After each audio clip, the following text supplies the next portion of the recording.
Come on!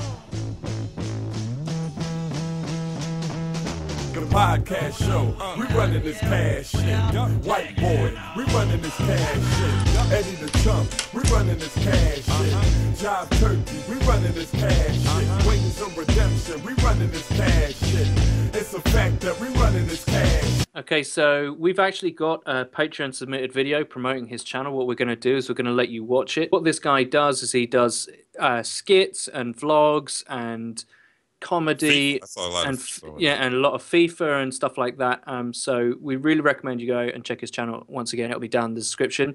Thanks for checking it out, and thank you to K9TV for being a Patreon. KAY9TV. Hey guys, my name is K9, long-time fan of the show and proud to be a Patreon. Over on my channel, I mainly post FIFA videos, but I also do vlogs and challenges and the occasional public video as well, all of which are edited to a very high standard. However, if there is a game that I do like playing, I might post that on the side. So when games like Star Wars Battlefront and Black Ops 3 comes out, I'm probably going to be posting a few videos on that as well. But yeah, if that all seems good to you guys, make sure you head over to my channel, subscribe. I will see you guys over there. Enjoy the rest of the show. I will see you guys next time. Peace out. He did a good job. I didn't think he was going to do as good of a promotion for himself. People sometimes will just say, hey, I'm White Boy 7th Street, I'm here and I make Call of Duty gameplays. Yeah, this was actually very good. It was better with the music. It was much better with the music, but for some reason, you know, copyright reasons, he had to remove it. Crazy. What is that, Wiggs? A remote? It's a remote. Dollar store universal remote. No. It's got keyboard and everything on it. Two-sided. That's cheap, John. Cheap, John. It's a Vizio 3D TV. That shit from Rite Aid. Right, son. That shit it up. You want them Netflix? I got your Netflix right there, baby. Yep. It's this store called 5 and Below. They got fucking. Remember when universal remotes first came out? They were like. That was like an iPhone. Like, yeah, like universal remotes, and you had to get all kind of them. Then now, they just automatically set themselves. Oh, yeah, you remember the fucking page? Like the book? They had a booklet that had like all the fucking TVs in it. All the TVs. There's like a code. I remember one time I had a piece of shit TV. It was called like a Daewoo. And it wasn't on the listing at all. Like, I'm like, yeah. Daewoo's a car company. They sell cars. They sell DVD. They sell anything. They trying to find their niche. Yeah. They sold some fucked up cars. Just imagine who's got that Daewoo and happy as shit. I'm like, who buys a Daewoo brand new? Who goes to the dealership like, give me that Daewoo? It sounds good. Have you ever seen, this is one thing I'd never really see. This is something you see rarely. A 10-year-old Kia. Oh, you're not going to see that. Like, that's why they're fucking... Where did they go? Where did they go? They pieces of shit. They throw them in the trash.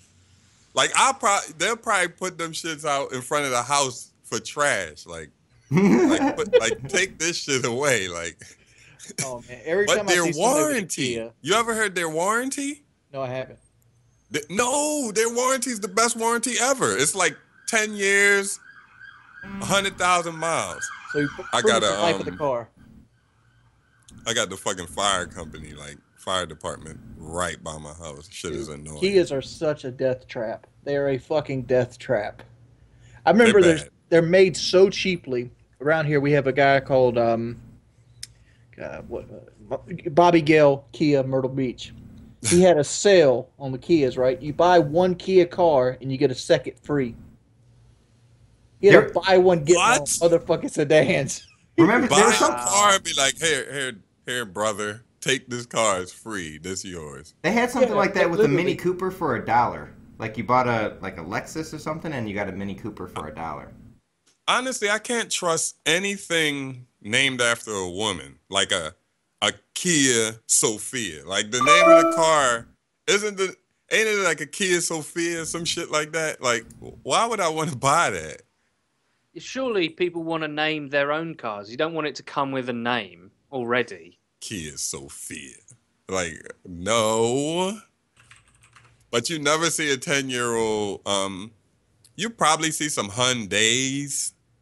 But you Is never Kia see South Kia Korea? or Hyundais. Kia is South Korea, but so is Hyundai. Yeah, Hyundai and Kia.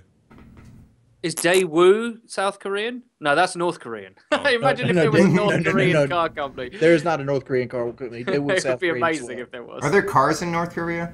There are cars in North Korea, but they're incredibly bad. What happened? Like, why is North Korea so shitty? And then, like, South Korea, Samsung, all these companies. That's because North Korea is so Communism. isolated. Communism. Like they don't want to. It's not communism. I mean, like, it's not that. What it is they got an oligarchy pretty much set up in North Korea, and it's run by a dictator. And they also have a lot of trade embargoes on them, so they can't really.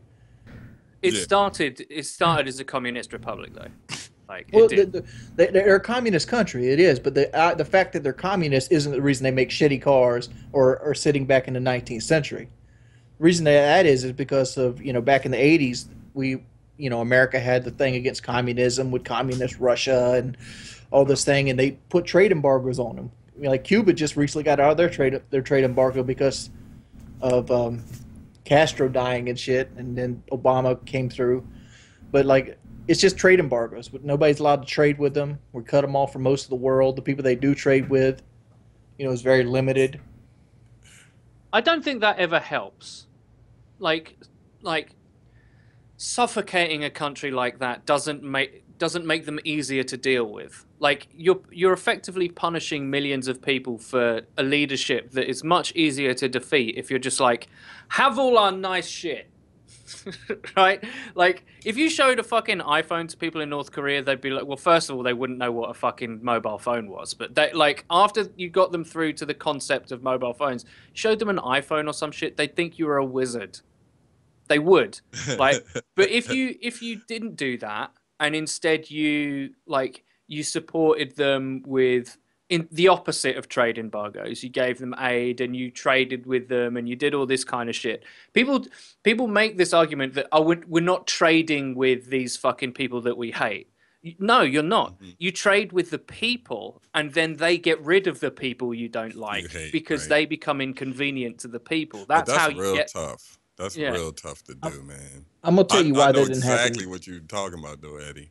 It's winning a cultural war. That's how you can't oppress a country into the fucking Stone Age. They're just gonna dig in, because any group of people, if there's a bigger country that's coming at them that's like, you're all pieces of shit, so we're gonna make sure you don't have any of the nice things. They're just any outside enemy is just going to make people dig in, and that's why you get fanatics and stuff like that. Because if you don't give them anything, like don't trade with them or anything, the people are going to be like, yeah, this is how it's supposed to be. But if you do give them stuff, they'd be like, I wonder what that is. Like, we're starting to do stuff like that. I know South Korea is giving them like DVD players and USB drives and like throwing things over the fence and with balloons and stuff. And Google has something really cool. I think I heard about this on another podcast where they're having weather balloons that are like huge Wi-Fi like signals. So they have these weather balloons really high in the sky where places like that don't have internet have access to the internet. And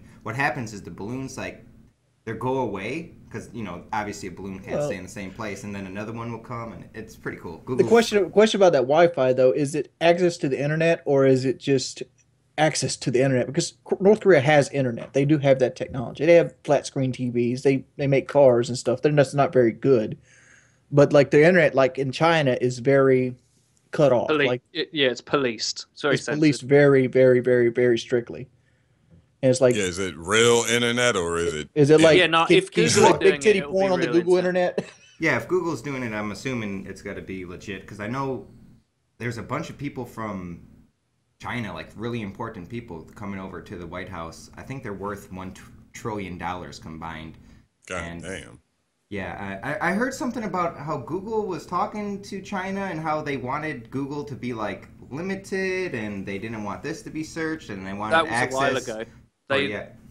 To people's emails, and Google was like, that's not Google, man. That's just like China.com. China.gov or whatever. Well, China wouldn't allow. That's a whitewash of what actually happened. Google did go into China and they did censor their search engine, but then they left.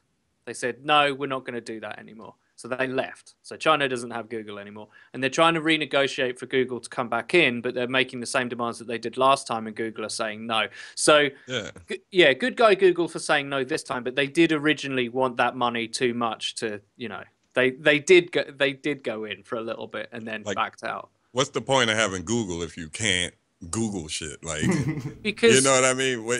When you're curious about something, you Google it, and you're not going to be curious. You're not going to Google microphone. Like, you're going to be curious about some other shit that you're not used to seeing.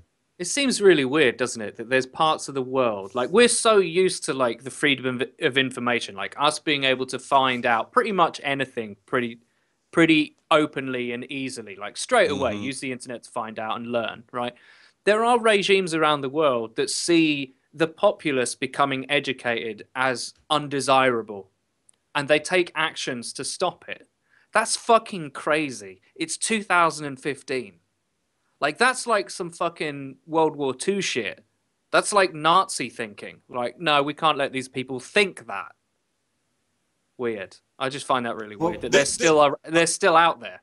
I wanted to ask y'all, did y'all see those dudes, they snuck in North Korea? What's their names? Seth Rogen. They started, nah.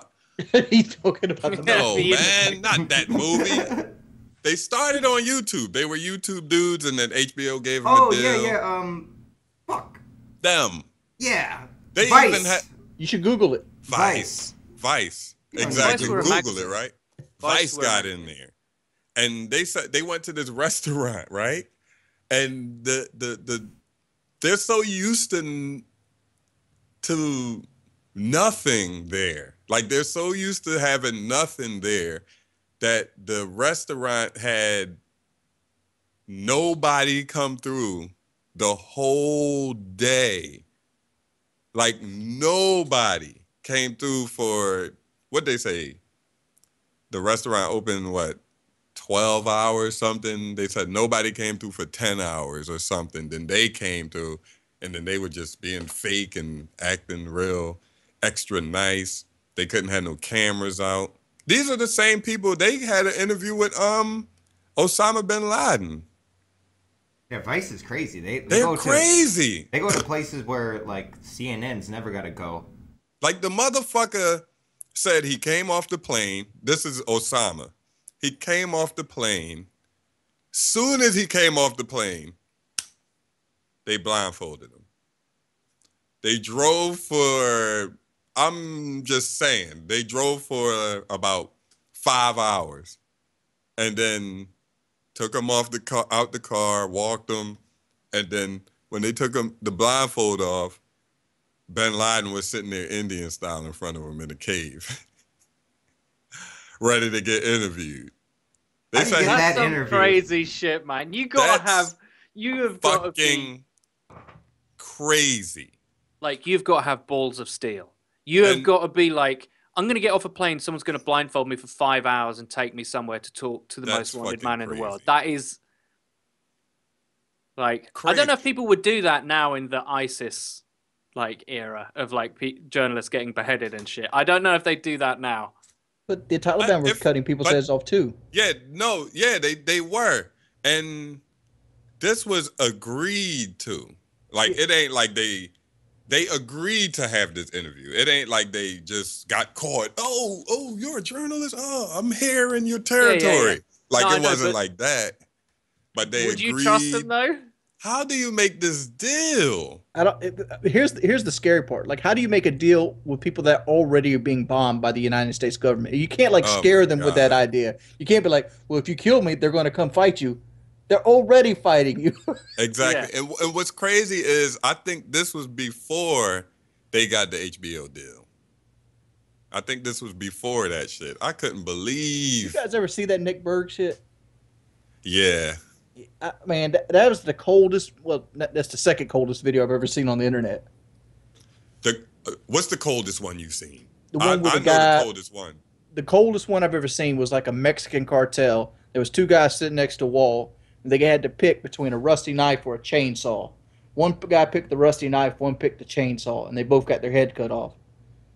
I remember seeing some chick cheated on her husband or something. Oh yeah, that was mine, the white boy. That one.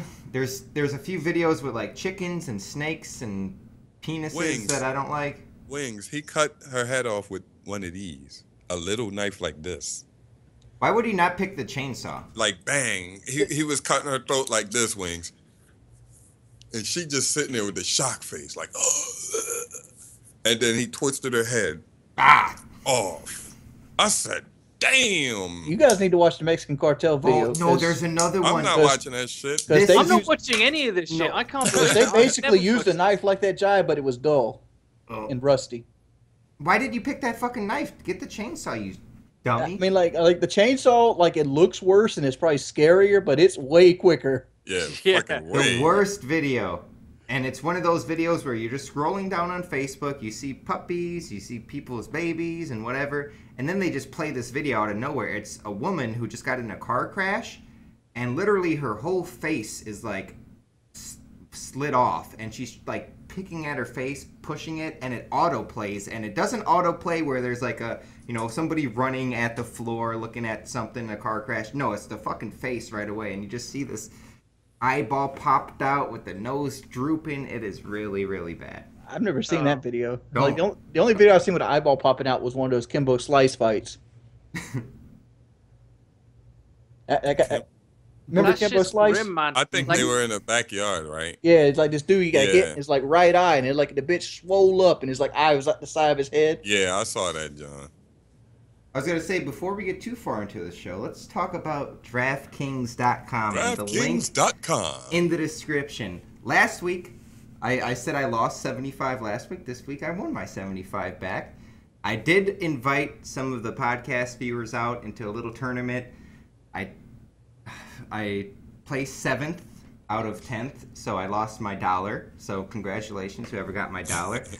I will be in this one's. Yeah, we're gonna do another one. I think it's gonna be 25 people. It might be $1 again. I might do a 25 person for $1. Maybe another one, a $10 entry if there's some big ballers out there, which I know there's a lot of you guys, who, especially podcast viewers. Yeah, so DraftKings, it's 1 week fantasy for real money. It makes, I swear, I'm watching games that I'll never even care about just because it makes football so much better, and it's the beginning of the season. Man. They got a $10 million contest for 27. I would recommend. So I placed second in this tournament, and that's where I won 200 out of like the 275 that I won this week.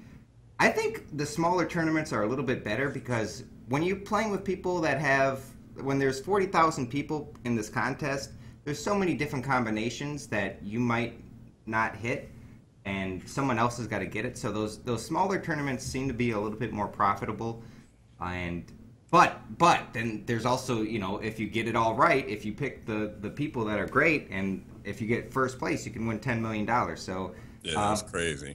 So yeah, links in the description. And people, I did see people have won that $10 million. Oh yeah.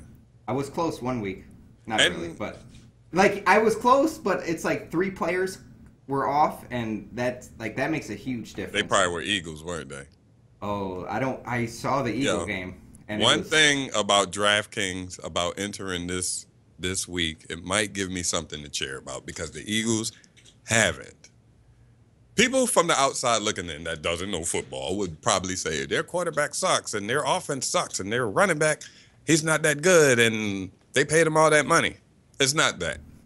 People from the outside looking in that never played sports probably would say that. But it's these 2 people that's a key to the offense that plays on our offensive line called guards. We got to have the worst guards in the history of NFL, in the NFL. When we run this play, it's called a sweep. We give it to Murray, we hand it off to Murray, and he tries to run around the corner, and the 2 guards are supposed to pull. When they pull, they let people go right through. Like, they do it every time, and they can't block a soul. They're horrible. But when they're pulling, they're not supposed to be blocking. When they're pulling, if someone's in their zone, they block them.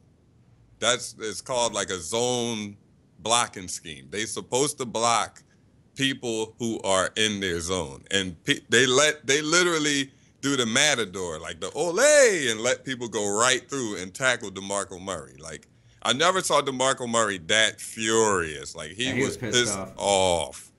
He did that. He did this one play where this guy was about to tackle him. He jumped right over him. That was nice. That shit was great. Oh, another play. We were talking about it earlier. Fucking Cam Newton doing front flips. Oh yeah, Cam Newton got that. That was a great play. Like, I was like, oh, because it was like a la Randall Cunningham. I don't know if y'all remember that. Y'all young bucks. But Randall Cunningham did like the same thing one time. It was like the goal line right there, and I got to dive. And then he dove and then got hit. And then he like flipped and landed on his feet. And Cam Newton did the same thing. He like dove and got flipped and landed on his feet.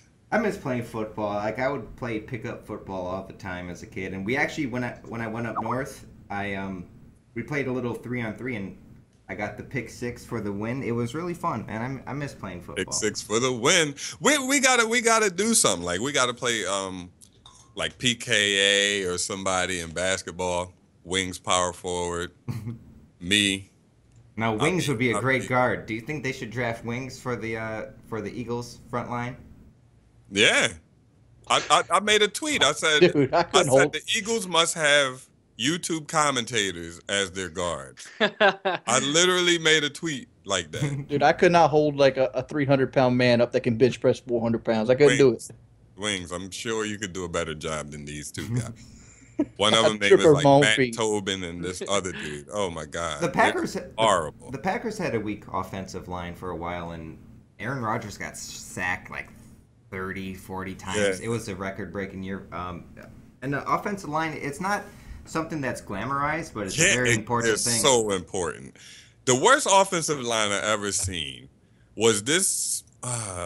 What was the guy's name? Black dude. He played on the Raiders.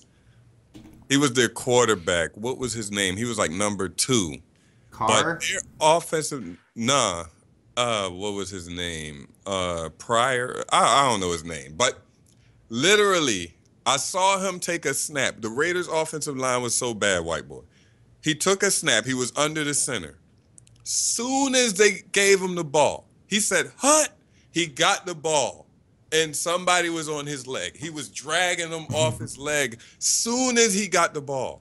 I felt sorry for him watching that game. I said, wow, their line is terrible. I never seen shit that bad until this year, Philadelphia Eagles. But I think we're going to turn it around. One of my favorite things to do is watch, like, they do football introductions. Like, I'm Brian Balaga or OFC or whatever, and they say their college, like, in the beginning of every game. All those guys look like they would be fucking savages from the, like, 1500s, like, fighting medieval wars. Just other than that pussy dude, what was his name? The guy that was getting bullied. He was a little pussy, man. What was his name? That gay guy, right? I don't know if he was gay or not. He was from. Was he gay? I don't know. I was thinking of that guy from the Rams. I don't know who else got bullied. No, the gay guy was the gay guy. Whatever. I'm talking about one of them. They were from Miami. They were playing with Miami, and one of them was bullying the other one. The white dude was bullying the black dude. His name was like Jonathan something. He was such a pussy. I remember that. That was a story. And he got picked what up. Are people in Miami? What business have they got playing American football? Come on now, like yeah, they got a all right team, but Miami is like a vacation city, and their fans are like from different cities because that's where people go to retire. There's 3 fucking teams in Florida. What the fuck? Yeah. They need to move one of those to LA. I think they could do a better job of it was so bad. They had the best basketball team. They had LeBron, they had Wade and Bosh, and the crowd wasn't even like into the game. They were busy being glamorous and shit like that. Yeah, but have you seen how many incredibly hot Latin women are in Miami? If I was a sports star, I wouldn't like. If I was in America and I was a sports star, I would want to be in Miami. I'm just saying. Them Cuban chicks. Oh my Oh goodness. my God. Oh, Look, let's not talk about that. woo! They look good. That's one of my favorite cities, other than Philly. Me and Kelly were talking about Disneyland. I've never went. Which one's on which That's where coast? Shakedown from. Disneyland is on East Coast. Disney World's on West Coast. Yeah. Okay. I heard Disneyland just like. No, it's the other. It's the It's other way It's around. the other way Disney around. World. World's on East. World is Orlando. Yeah. Land is like LA or some shit. I guess they have a safari. Like you have your hotel room and your backyard is a safari, and you can like throw food off your balcony, I guess, and fucking animals will come. That's my worst. That's how I work at the airport. Everybody know, but that's our worst flight. I hate that flight. You know why? Because when it comes in or goes out, strollers, like people, babies and handicapped people, like if they got like a cane or a walker or a wheelchair, we gotta literally take it off the plane and walk it up them steps and take it up to the people.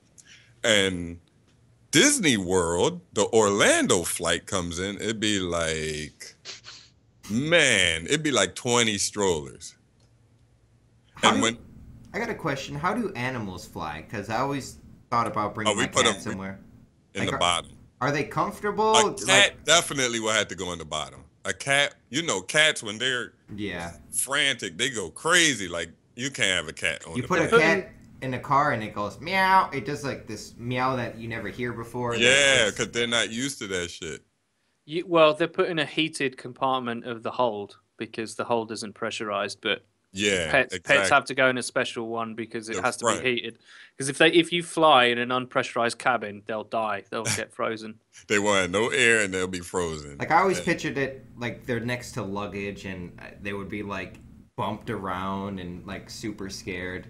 And don't get caught under there if you're a person either. And the one that Eddie's talking about with no pressure and stuff like that, because your phone signal leaves.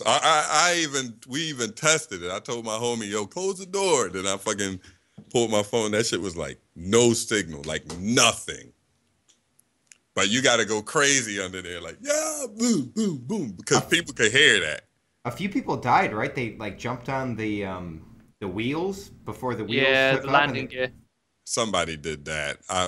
There's a few in this last year. I don't know why you would think you could survive that, because you're in the air and the shit's moving 700 miles an hour or some shit like that. How do you think you're gonna breathe? Like, I think he was still alive when he landed, but he had so much like hypoxia or some air lack. I don't know. He was one person probably. He probably flew from Philly to New York. He probably didn't fly far. One person flew from like Philly, not Philly, I'm not saying Philly, but Philly to like Edmonton. That's like West Coast somewhere. And he was like, when they landed, he was like literally up in the landing gear, frozen, fucked up. You're not surviving that. Only if I'm just like this. I'm just thinking, like, they're approaching the runway and the wheels finally come down and I just see a body flag off. Fall off. Yeah, that'd be so scary. And what makes me mad is I saw, like, a movie. I think it was Arnold Schwarzenegger.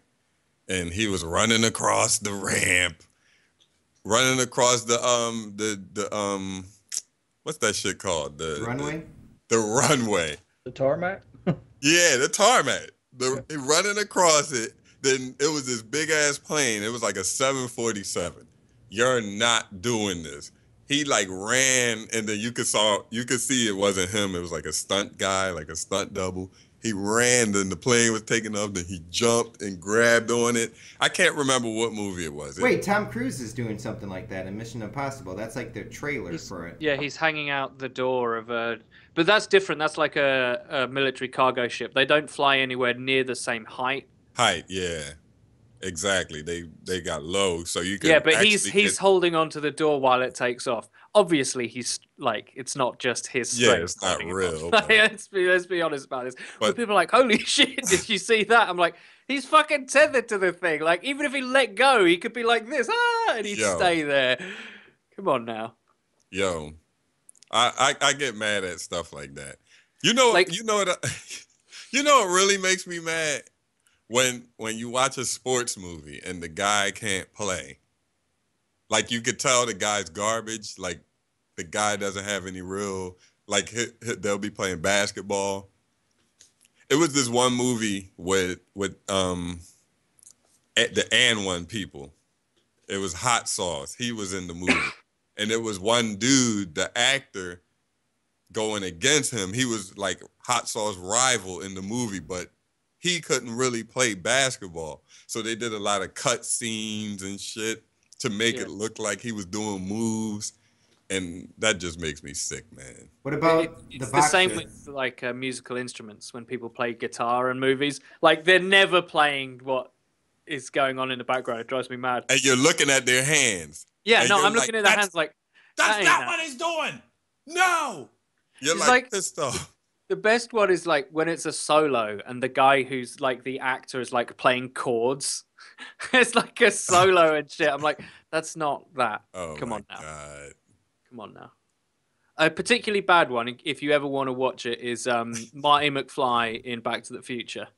Like, he is not playing that. Playing that shit. He's not at all. And he's playing like fucking Chuck Berry, which is quite difficult. So, yeah. Who's that chick walk by? Wings? My sister? Tell her I say hi. She has a baby? No, she ain't got no baby. No, she had like food. Like, oh, I thought that was a baby. Tell her I say Yizzo. All right, we have to talk about it. Only use me blade. Only use me blade. Only. So Only was supposed to be a guest. These three guys right here wanted to Only Use Me Blade to be a guest today. Well, he was honestly, he was supposed to be a guest before he did the dumb shit. Like probably the same day. No, I'm pretty sure he was he was recovering from the incident that happened or something. Oh, that was the day after? Maybe 2 days afterwards. I remember I woke up at 7 o'clock up north when I was on vacation. And I saw him streaming, and I had nothing to do, so I was, and I do watch Blade stream from time to time. Yeah, it's actually entertaining, especially that real life when he take the camera with him. Shit. He hasn't done that in a while, I don't think. He went to his friend's house and they were kicking it. I guess he's moving, and he went to his friend's house and he was doing a stream there. But anyways, it was 7 in the morning for me. It must have been like 5 in the morning for him, and basically, he got really, really plastered, and I seen him go from 0 to 60. It was only like a 2-hour stream, and he was just doing shots after shots. And hold up, he did that in a 2-hour stream. Well, for me, I woke up and maybe the shot counter only said 6, and then he stopped putting the shot counter up, and he was just taking it like. Usually he does $15 donations for a shot, but he was like $1 donation. Fuck it, and then he said shots for friendship time, and he was, it's. Sometimes when you want to get drunk, you just make excuses, I guess. Yeah, I was so disappointed in that. Can I ask a question? Like, I've only been drunk like twice, and the time period in between my sessions of being drunk is so far that I forget what it feels like. What is why do you want to get drunk? Okay, for me, I think I have a problem too, because I'll drink. And I was really good this weekend, not to get fucked up. I mean, we partied pretty much from Thursday to fucking Sunday. But for me, it's like I drink and it feels good, but then I'm like, okay, I want to feel better. I want to feel more of this. And then you keep on drinking and drinking, and then you don't even get to feel the good stuff. You just You just get plastered, and I don't even know what happens half the times because I forget when I get like in a really, really drunk. But what did you ask, Wings?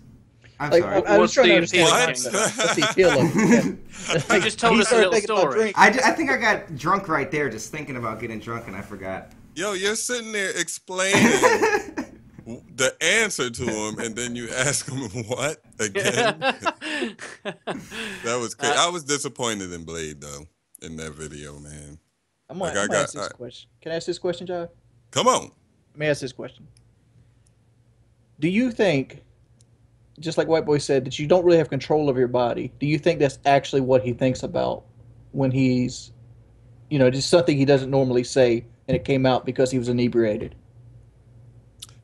At first, I didn't. When I first watched the video, I didn't. I'm like, he just fucking around because he was like nigger lover, and then he was fucking with it and he walked off. I'm like, yeah, he fucking with it. Then he came back and was like, niggers. I'm like, no, he came back and he fell, and he said that, I don't know, as like instead of as ouch falling. or fuck, yeah, but he said it, nigger. I'm like, for real? I'm like, wow, is that how you really fucking feel? But like when I get drunk, I tend to pee. I mean, Kelly can tell you, I'll pee in like closets. I'll pee like that's not my thought in real life. And maybe, I don't know, maybe that's just because I How many times has Kelly found you peeing in a closet? Maybe 3 or 4. Is it because it's small? Do you have like maybe a small bathroom that you might mistake it for? No, it's and I count myself as I was drinking. I don't know, like she was very disappointed in me after the 3rd closet pee. So she's like, okay, let's not do this anymore. Closet gate. But I was getting like, I was a little tipsy. Then I started drinking more and more, and then I have to go to the bathroom a lot because after you break the seal, when you're drinking, it's just you have to keep on peeing. And I would find myself wanting to pee in other places just because it's more convenient. I think, like, I want to pee. Like, why not pee in a sink? I mean, I pee in the sink all the time. If there's dishes there, maybe that's a little. Oh gross, no, not the kitchen sink. Dude. Well, first off, like the sink is really high. That's usually why I don't want to pee in it. Well, then I found myself wanting to pee outside. Let's just be honest here. Let's not front. Who here has peed in the sink? Me. Raise your hand. I've peed in a sink. I've peed in the sink. Listen, not the kitchen sink. No. I never pee in the kitchen sink. No. Right. Let me just.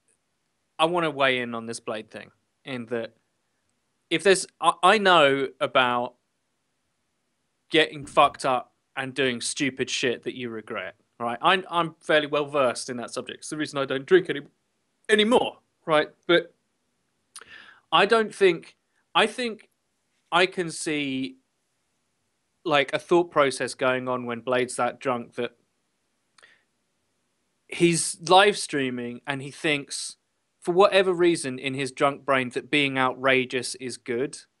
Like there's some fucked up logic to it. Like I'm just going to say outrageous shit people will watch.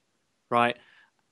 Do I think that he really is like a racist person? It doesn't strike me to be that kind of person. I don't think so.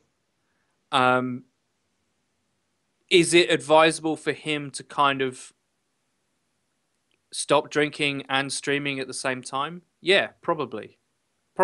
And he got banned from Twitch for doing fucked up shit on stream. And when they banned him, they said, this is about the health of our streamers as well. They were tacitly saying that this shit isn't good for you, the streamer, and we're not going to encourage this kind of behavior. And I think that's true. I think like being drunk and fucked up and not in control of what you're saying or doing is like my worst nightmare to do in front of people, right? It's fair enough to have like private demons, if he was drinking on his own in his room, right, as some mad nutcase, I have empathy for that, like saying that shit when no one's there, but like having this window to the world that can look in on your most mad moments, like your inner madness, is not a good idea. And I think that's what he's become a victim of. I think he's made himself a victim of that. I think he like that desire to entertain and to to make money, let's be honest, to be a personality and be relevant has caught him out. And I think that's why he's like,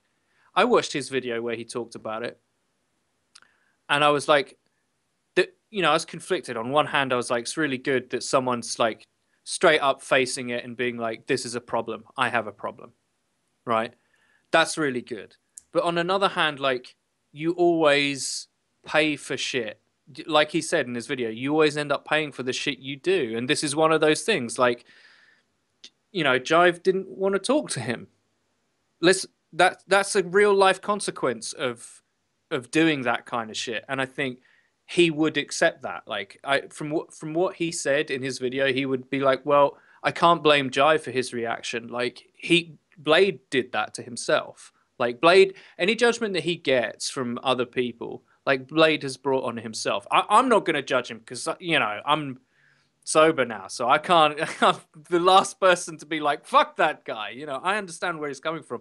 I understand, like, what it's like to wake up and go, oh, I've just fucked a part of my life up. Like, I know what that feels like, and it's horrible, and I wouldn't want that on anybody. So I have empathy for him on that context, but, you know, he does have to accept the consequences, and that's one of them, I'm afraid. Who was that called him and was like, stop the stream now, stop the stream That was his now. mod, Total Sickness, and I don't know if you know Total Sickness, but I've been, you know, I watch his Blade streams, and this guy is in the stream before Blade. He's like a super fan, right?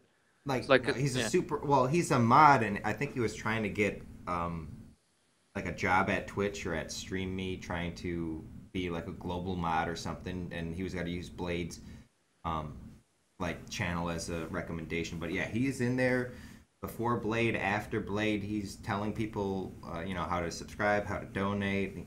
Pretty much frequently asked questions. I need that motherfucker in my stream. Damn. Yeah, and then Blade banned him because Total Sickness, one, he tried to stop the stream, and then he also he deleted a VOD. Deleted the VOD, and there is a prank call that Blade really liked, I guess, earlier, where he called his mom that he wanted to save, and Blade was kind of pissed off at that. Now, I get mad at my mods too sometimes. But what the fuck does VOD mean? Video on demand. Like the recording.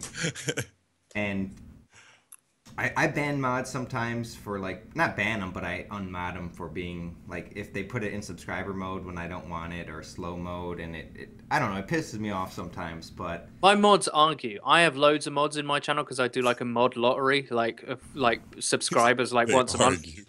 Yeah, they do. There's a couple that really don't get on, and then my chat, which is, like, my stream is all about the chat, right? It's all about interaction with the viewers, and then when they start arguing and they start spamming shit and they get pissed off with each other, it stops becoming about the chat and it becomes about those people. And when that happens, that's the only time I'll ever get annoyed. Like, I don't get annoyed if someone comes in the stream and is like, you know, when you take your hat off, you look like an egg and all that kind of stuff, largely because that's actually true. But, like, I don't get annoyed with them because there's no point in getting annoyed at people who are coming to watch you. But when my mods do that, it does annoy me. So I understand, but, like, getting annoyed with your mod, but from what it sounds like, this guy was actually really trying to look out for Blade. You know, he was really trying to, like, this is career suicide. No, he's like a press agent, right? His press agent stepped in when interview's over, you know, and then the drunk fucking asshole's like, no, it's not over, niggas. I want to keep going. That's another question. Yo, do you guys ever really notice a mod abusing his mod power? Yeah, I've had to take two of my mods out. I see people in the chat saying that all the time. These mods are assholes and stuff like that. I'm a mod in all y'all channel, and I'm the wrong mod to have if you need, like, somebody to like, because I don't even be, like, reading shit. You know, when you highlight, like, if you highlight Jive Turkey, I'll probably, like, it'll light up and I'll probably look and see it. But other than that, I don't be reading nothing, like. Yeah, I tell my mods, don't try so hard. I mean, unless somebody really deserves it or they're being super annoying, just please, like, I don't want to ban people. I don't want them to come to me and say, I got banned for no reason. I've been a fan since 2009. I hate you now. They be lying, though. Yeah. Like, one dude came in Moho chat talking about something. Yeah, I got banned. One of your mods banned me. All I said was, he said something stupid, like, it's a lot of rocks in here or something. He said, that's all he said. Like, whatever, dude. There are people, me and Geordie streamed the other day, we streamed Advanced Warfare together, and there were people coming into my chat saying, like, please, can you tell Geordie to unban me? I was like, no, motherfucker, you probably deserved it. Exactly. Well, I haven't banned anybody in years. Like, if you got banned, you got banned by a mod. And, like, it is what it is. Anyway, back to Blade. Like, this is why drinking... Does anyone else, the general idea of getting fucked up and streaming is a bad idea. Well, Does anyone else agree with that? You said that, and then you said, well, it's different if he gets drunk by himself in his room, and I would almost say that's worse. Like that's more like an alcoholic issue. That's really bad. But he's doing it in front of his stream. What do you think about that? Is it better to drink by yourself, or is it better to drink? The way stream? You do it is well. He probably go overboard with some of the stuff he do, but he was like interviewing somebody. He was like literally talking to somebody. The way you do it, you don't really be talking to nobody. You just be putting on a show for everybody. Like you don't really be talking. White boy don't stick his finger up his ass either. Yeah, I heard that. I mean, sometimes. But not on camera. That's what I'm saying. I mean, not while the Twitch chat is being able to watch. I mean, when I drink, I do, but it's by myself. But I also feel like, you know, there's people drinking with me. Put your finger in yourself by yourself. When I'm drinking, I finger myself with other people. It's a sexual thing. Yeah. I can show you, Jive, if you want. No, yeah. Don't do that. But like when I'm with the chat, like, even though it's just text and it's usernames, I feel like I kind of know these people. I've seen some of their profile pictures, that they have little conversations with them over the last 2 years of streaming. And if they're drinking with me, I'm drinking. We're just having a good time. And yeah, everyone's watching me, but I feel like I would rather do that than just get drunk by myself. I've done that before, and I feel like I don't know, kind of lame. True. Okay. Maybe this is like a personal bias, right? Because I'm an ex-drinker and I've done loads of embarrassing shit in my life, and maybe it's a personal bias that I'm like, essentially what you're doing, how I see it, when people do it badly, is that they're basically debasing themselves for other people's entertainment. And like, on some level, I'm like, you don't respect yourself enough. Like, that shows to me that you don't give enough of a shit about you, right? To me, that's what it says. Like, if you're willing to do all this crazy shit to yourself for Twitch money, like, and Blade stream, like, no disrespect to Blade, his streams are really good, but he's not like 8,000 concurrent, right? It's not like that level of Twitch money. It's like a little bit of money. And you're willing to do all this crazy shit and make yourself look like a cunt for that, and lose friends potentially, right? And create massive problems in your personal life for what? For what? It's desperation. Virtually nothing. It's desperation, though. Like, it's not a judgment. I don't know Blade's like financial situation. I'm not even gonna pretend like I do, but like, to want people to have your chat engaged and to want people to feel like you're growing, you get desperate when you start doing stuff, and there's different people react differently to it. I think for Blade, he did stop drinking for 2 weeks because he was drunk streaming. Like, he said it was every once a week, but he did it like 3 times a week. Yeah, I thought every stream he had was a drunk stream. I mean, from outside looking in. It was like that. It seemed like it, and then he took a break. And then I just felt the hype wasn't there. Like, I didn't even want to watch those streams, and I don't know if I just like to watch Blade when he gets drunk, because I try to watch his streams other times, and you know, he's playing Advanced Warfare, and it's just not as fun. And I think you don't want to watch anyone play Advanced Warfare, though. Yeah, that's true. that's actually really true. And when Blade, I feel bad. He likes Advanced Warfare. I feel bad for him because he's running around knifing people in the game that it's probably the most difficult to knife. Yes, you can get your spike ball back, and that's kind of cool, and that's an advantage for the knifers, but I see him run around, and he just dies and dies and dies, and he goes like even, maybe a little bit better in Search and Destroy, but I just feel like he felt that he needed to drink to bring the hype, and now I saw a tweet that he said maybe for like 420 donation he would take a hit off the bong, and I don't know if that's gonna even. That's elite. He can't do that by Twitch's terms of service. Unless he's not on Twitch. Where you are. He's on another service that doesn't give a fuck. Yeah. All right, fair enough. I don't know. I really like Blade. I like anybody who's still around from like 2009, 2010, and I'm always gonna try to, you know, have their back, and I mean, he this is a little crazy. But what about those motherfuckers around for 2008? Fuck those. Can I just add? Can I just add those this? guys. Right? Maybe some of what I've said has come across as judgmental, and I don't mean to be. I want to make it perfectly clear that I actually have a huge amount of empathy for Blade. I do. Right? I know what it's like what he's essentially experienced is like there's parts of his life that he's lost control over, right? And how people feel about him. It's never a nice feeling to have other people's opinions of you shaped by something that you don't have control over, right? And one thing can affect thousands of people's opinion of you and can ruin your career. I understand like that. It's not being judgmental. It's also not coming from a place of like, personally, I think he's a bad person. I don't. I'm just like, doing drunk streams as a form of entertainment has inherent risks, and this is one of them.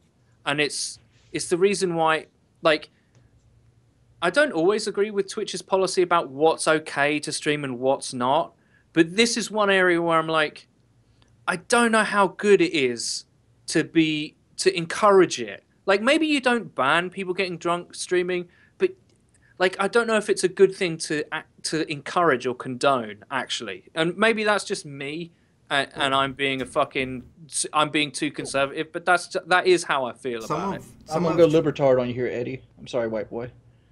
You can't ban drunk streaming because, like, at what point can you tell when a person's had too much? Because people have different tolerances. Yeah, no, I know. This is what I'm saying. Like, you can't ban it. I understand you can't ban things outright. I know a lot of the time that doesn't work. But I'm just like, it's not something that I would actively encourage. Like, listen, it's your stream. You do what you want.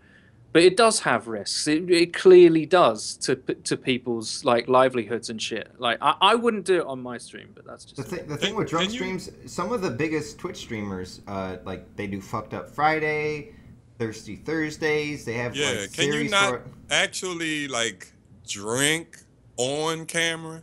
I think there's a rule where you're not supposed to show the alcohol, but I'm like every stream I got my champagne and fucking my other bottle and I'm like turn it up. I see a guy named.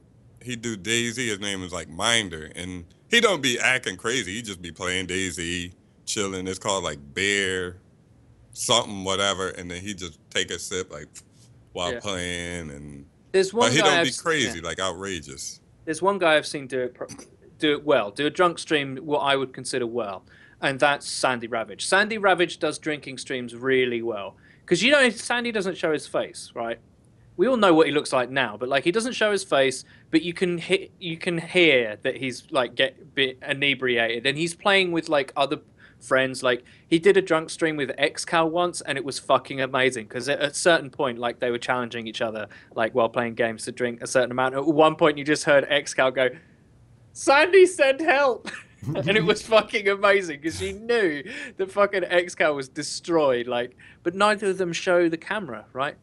But it was still entertaining. I was like, Sandy knows how to do it properly. Like, he's just got it down. I could definitely do I don't even drink, and I could do a not on camera drunk stream. I could do that. What are you saying? You're not gonna drink and fake it? I'll just drink water and then shit. I faked it. I faked it real well. That's what I'm saying. I mean, I faked it so much people believed it. But we know Sandy gets like slammered, so. Yeah. You know what I mean? We know he wasn't faking. I think Blade just takes it too far. Like, sometimes I get, like, blacked out and don't remember what I do, but I never wake up with a bunch of tweets or, you know, like I never did anything that crossed the line, but I do have a fear, like, at some point, when you have too much alcohol, you do things that you don't normally do, or you lose all crazy. Your filter. Yeah, that's it.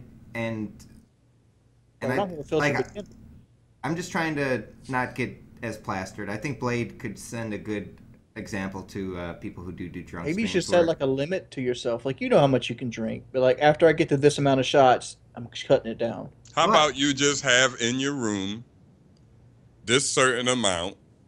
Kelly, get rid of all the rest of that shit. Not throw it in the fucking toilet, but like hide it somewhere. Like she's just not gonna give it to you. Kelly's actually really good. She She has stopped me once or twice before if I get too crazy. But the typo queen, that's what I call her.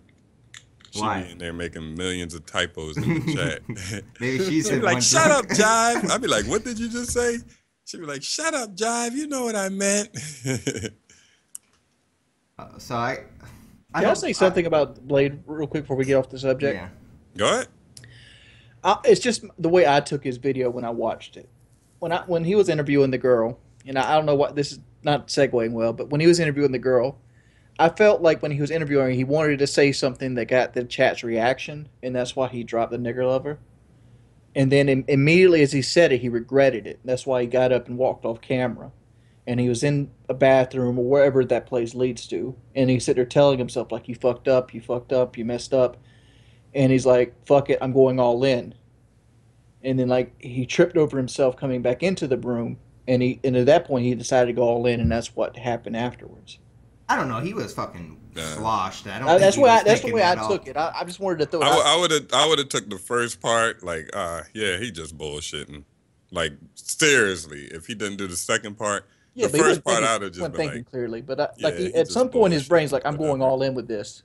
Yeah, that's what I thought. I thought he's just trying to be outrageous. Like, that's what it is. And the thing about that is that I have done and said some shit in my time that, with that exact mindset. Like, I have, like I'll tell an embarrassing story, right? Once, no, like, but I've done, shit that I would consider, like, embarrassing. Like, once I was, like, I'll be perfectly honest, I'd had a lot of alcohol, a lot of Jaeger bombs, and quite a few lines of cocaine at this point, right? And I was at a club, and some girl was talking, and I was with my friends, and I was so bored by what she was saying. She was such a boring person to me in that moment. You got to understand how much of an asshole I was. So I walked up to her, like, in the middle of her talking, and I just slapped her drink out of her hand, and I was like, shut up, bitch! No one likes to hear ugly people talking. And... right, you laugh, right? And I knew that it would make people laugh, but afterwards, that's not funny, man. Like, that's not that's funny. like a $10 drink you slapped down there. Yeah, no, it's just like, but like, like that impaired judgment of like, I would never do that to somebody outside of that. And that's, I mean, that's pretty bad, but it's not the worst thing. That I'm sitting there thinking you're lucky you didn't do it to like a guy that was like bigger than you. Dude, I've done some stupid shit in my time. Stupid shit. All right, I got a little segue here. Wait, were you offended when because a viewer was offended when you were talking, and then I showed like a twerk video. They said Eddie was talking, Jive. You're so ignorant. You showed a twerk video. Last week? I'm like, no. Eddie don't give a fuck. Like, no, I wasn't offended. No. Okay. The segue, since we're talking about Blade, we have Wings here and myself. Keemstar made a video about the Call of Duty community in Black Ops 3, and I thought he had a good point about how it's not really a community anymore, and one way to grow the COD community is doing collaborations and working with each other. And I thought it's a good idea on paper, but I don't know, like, I'm willing to collaborate now. You're the biggest guy that is willing to... You're the biggest guy that's willing to collaborate. No, there's a lot. Well, I'm not that big anymore. I'm not that big anymore. Like, getting 40,000 views. Tell me a big guy that's going to be willing to collaborate. Exactly. That's what my Keem said. This was the point of Keem's video, was that back in the day, like he gave Woody, who he fucking hates, lots of credit. He said he would always shout smaller people out.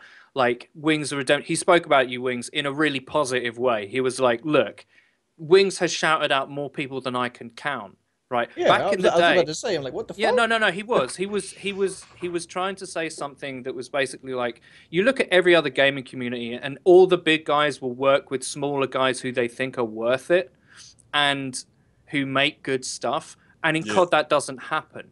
Like, there are only a handful of people. There's only a handful of people in COD that do that, and 2 of them are in this call right now. Because the only reason that I'm in this call is because of Geordie. Well, when I was big COD dog, I didn't want to collaborate with anyone, and I have a different reason, because I slithered my way to the homepage, and there were so many people that were watching me that had no idea about Call of Duty commentators or anybody that did gaming stuff. So for me, back then, it was good to be selfish. And that everybody was growing back then though. But I remember, can I say something real quick? I remember White Boy was so good at getting that motherfucking homepage that I had just bayoneted my TV. I had put a TV, and that TV was like a $2,800 TV. I put a bayonet through, and it was going viral. Right, it was on the front page and all the shit. And like White Boy had put a video of him playing Dome on Modern Warfare 3. It was a 3-minute and 43-second video where he's like and favorite, and it was trying to knock me out the top spot. I remember getting upset at him and like trying to contact him.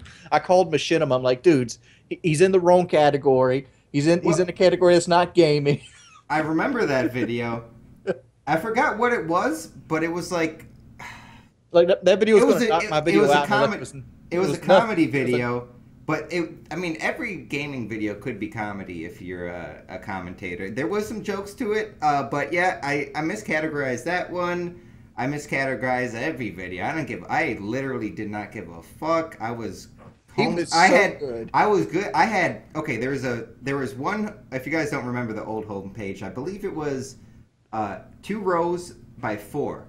So there would be like entertainment, music, travel, and there's 4 of them, but the third row would always switch between pets and animals, gaming, travel. I don't know, there was like 4 different categories, and at one point I had fucking 4 videos on the homepage. Top favorited, most liked, animals, gaming, entertainment. I was just whipping that shit like it was fucking nuts. And yeah, I was kind of a scumbag, but I think I got the gaming on the homepage. Gaming was never on the homepage before that, and maybe that's why YouTube kind of hated gaming for a while, and maybe I'm blacklisted on some fucking search result. I don't know. Anyways, but yeah, now collaborating is fun. Like I okay. Speaking about getting drunk, I got drunk the first night I got back, and KOSSDFF. He manages TK. Cosdef. Yeah. I thought he was Neslo, and he said I was drunk. I said like something about if you like Future, you have autism. Like I was going like way too hard. And by the way, Drake and Future's mixtape came out, and I don't understand a word Future says. But it sounds decent, I guess. It's all right. Is Future the guy who's like, baby, don't take out my way? No. Really heavily auto-tuned. Somebody told me to do a review on it, and I'm like, I never even heard it. I didn't even know it came out. Like, if you link me to where I could listen to all the songs, I'll do a review. But other than that, I don't give a fuck about them. And I said this before, and Jive disagreed with Drake. He just raps the same fucking word. It's not a hook. It's not a chorus. It's just him saying the same line because he needs to fill time or something. I think he's hot, man. Anyways, I don't know. I just went off on him. He triggered me or something, and I thought it was Neslo talking shit about me. So I just talked about school shooting haircuts and blah blah blah and this and that, and then I eventually got into a game. Like I apologized because I figured out it wasn't Neslo, and we had a game. We played some CS:GO together, and it was actually really fun. He made a video on it, and I mean that's an easy collaboration to do. Just playing. But I asked y'all a question. I said, who do y'all think will actually do a collaboration other than don't name yourselves? Well, the big guys, I don't see T-Mart doing too much besides on his second channel, and I wouldn't if I'm. There's no reason. That's the point Kim's making. Is that in other games and other communities, those guys do, right? And it's not a case of like, oh well, it's like watching The Wire, right? And in The Wire, at a certain point, spoilers, all the drug dealers get together to form a collective because they figure out they can make more money if they work together than against each other. All right, so they essentially form a collective where they fix prices, work out terrain, all that kind of stuff. Everyone gets more money more of the time, and there's no like violence and all that kind of shit. YouTube's like that, and the COD community is full of like wannabe alpha male types who don't want to share what they get with anybody, and that's largely true, I think. Now, let's take each of those people one by one. T. Martin, I've never seen him work with anybody else. He does game battles. No, on the second channel. He used to work Woody all the time.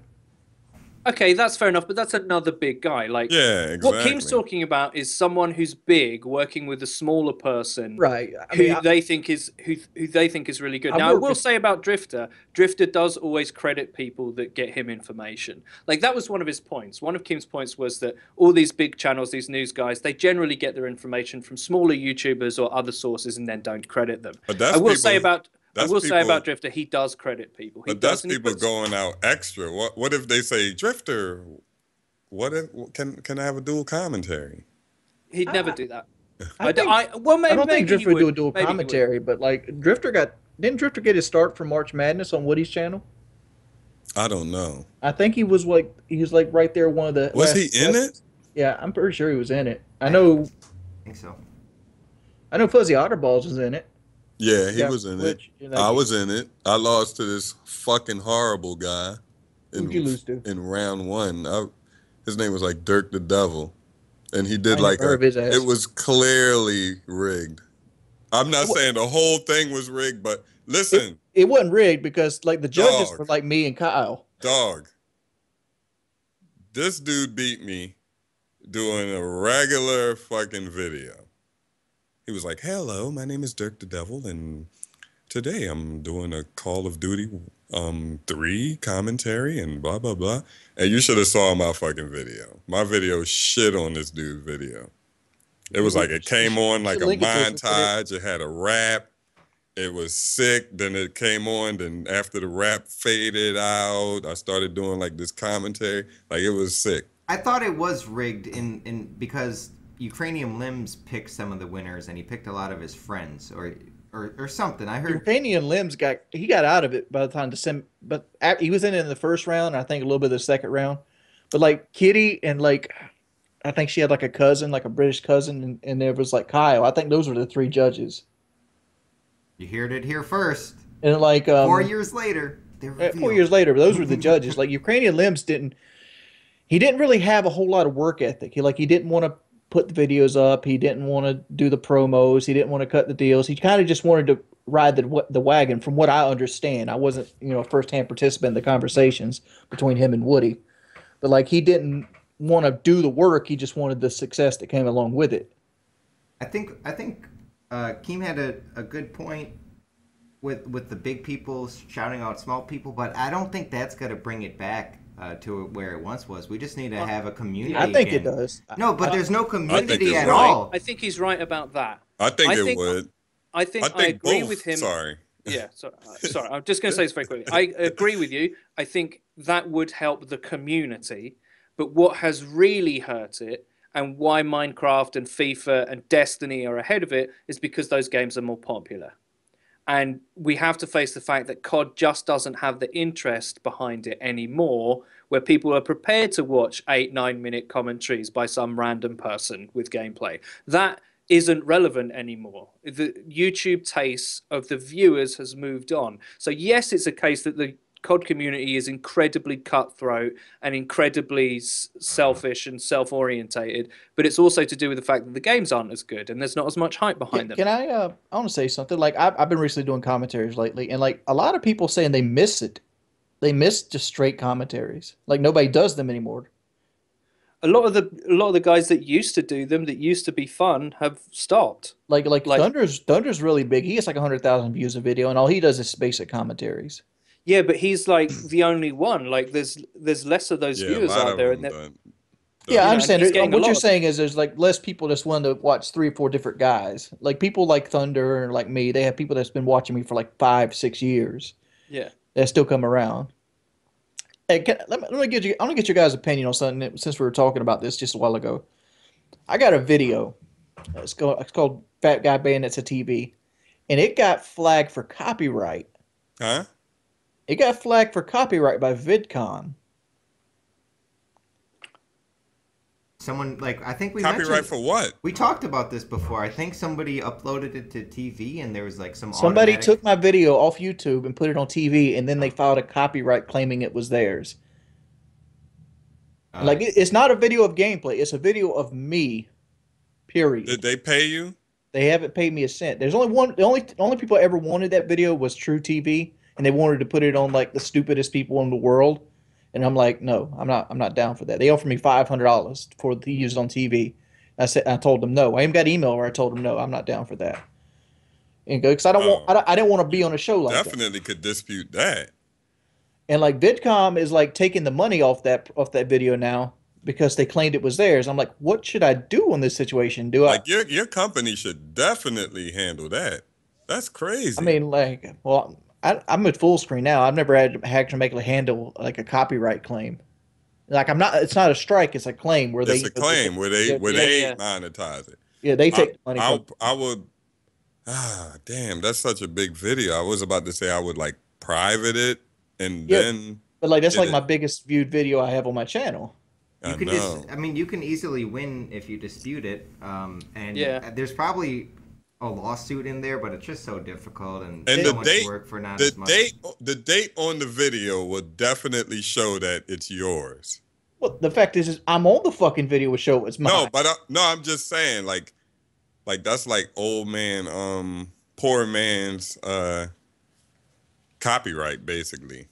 There's so much bullshit with the YouTube copyright system. There's literally companies that just could just claim any, like, if you have any part 1 of Fallout Let's Play has got to be copyright claimed by some bullshit company that they just they take the monetization for it, and even if you lose the claim, I think you lose that money or if you win the claim, they still take that money for the month or the 2 weeks that it takes to dispute, and it's bullshit, man. It's like I was doing a series on Night of the Living Dead, and most of you guys don't know, Night of the Living Dead is a movie that is notorious for not having a copyright. It's in public domain.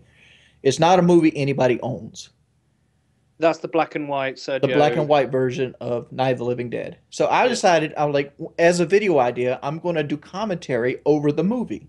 And I was breaking it down into chunks, and people really enjoyed it, but I had people start filing copyrights on that shit. I'm like, you don't own this motherfucking movie.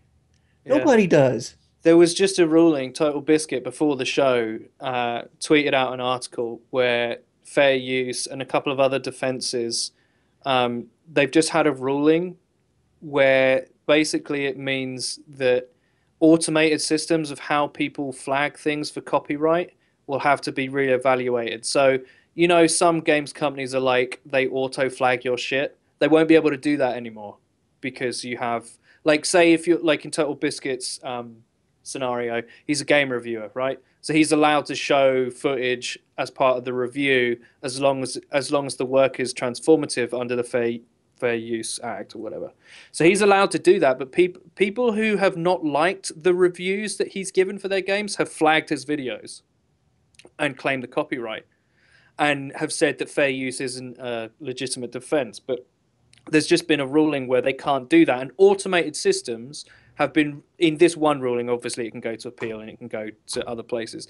Automated systems of copyright claim are being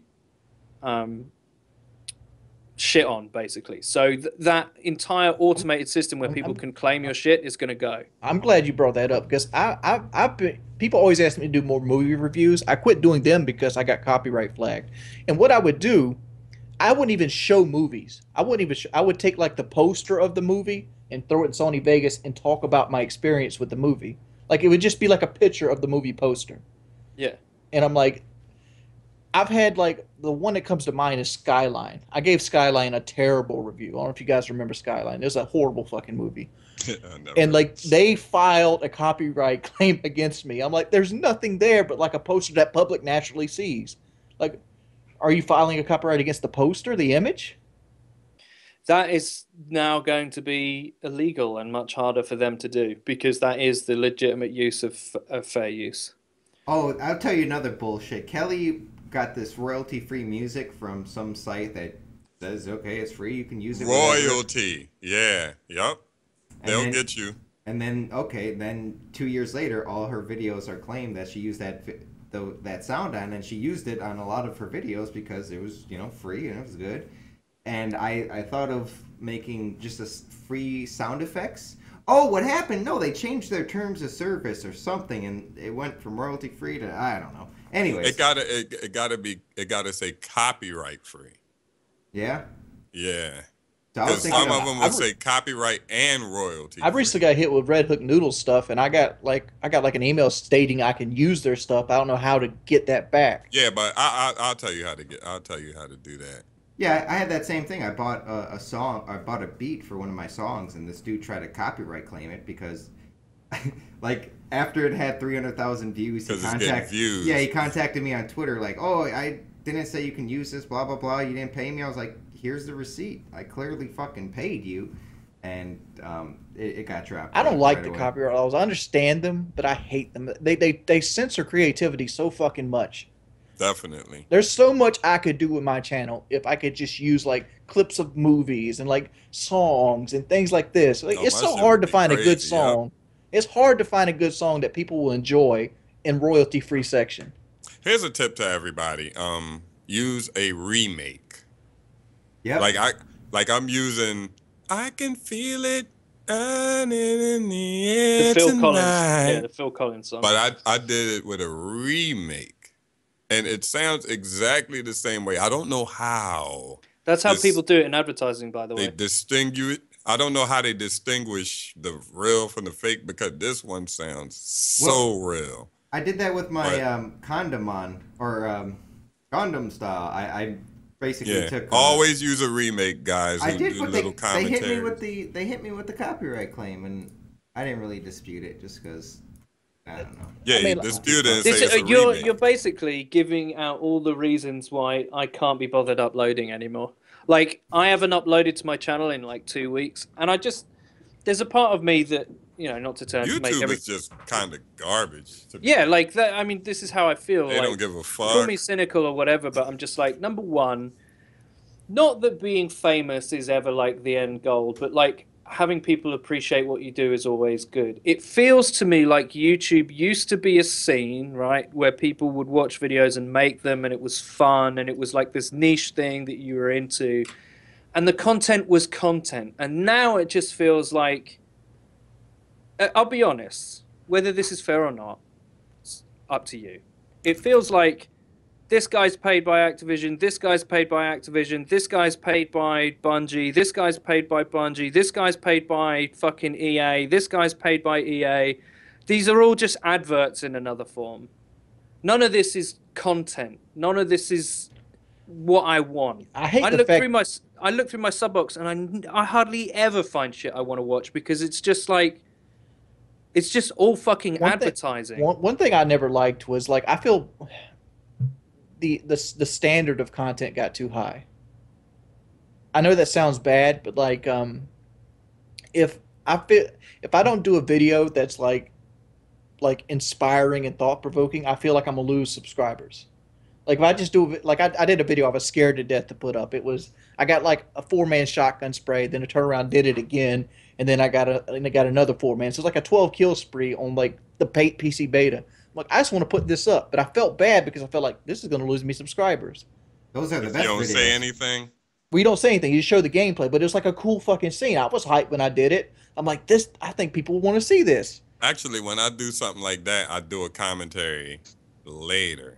Like, I'll do 2 uploads. Like, because they honestly, they want to see you commentate. Right. That's what they want to hear. And I don't know, like you were saying earlier, a 9-minute commentary lost the interest of a lot of people, but to see a crazy clip that's maybe a minute long at most, I would click that rather than I would click a commentary, I think, nowadays. I think that's true. The title. I think that's true. Like, the way I look at it is like, I could do, like, I always try to make if you ever want to know why I make all my content really short, and this is a shout out to Woody's Gamertag. As much as you might not think that my style comes from something he said, it did. Right? I remember ages ago, Woody would do on a Mail Monday, because I used to watch Woody's Gamertag videos. He answered a question where someone asked him like genuine advice about the form of your videos and why people liked his. And he said this thing where it really stuck with me. He was like, I don't like watching people's content that you can feel the excess space in.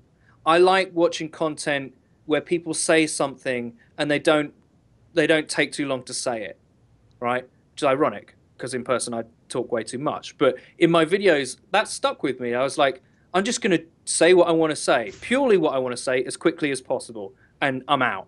And that came from Woody, right? That came from that. But that takes effort. Yeah, but you took it to another level. I don't understand what you're saying, but what he's saying is like, I'm watching a 5-minute video and a minute and 15 seconds are going by and he hasn't even got on topic the video states. That's what Woody was talking about with Dead Space. Yeah, no, I understand. But obviously, yeah, I did do my own thing with it and I did take it somewhere else. But because you're like rapid fire, you're like bang, bang, bang, bang. Yeah. Because Eddie's Snapple. Then he gave me a Pepsi. Then you're rapping like this Future. Should be out. Yeah, and that's it, and it's done, right? But the point, my point is that me doing that takes effort, right? It takes effort to write because I write all my commentaries, and it takes effort to make because I'm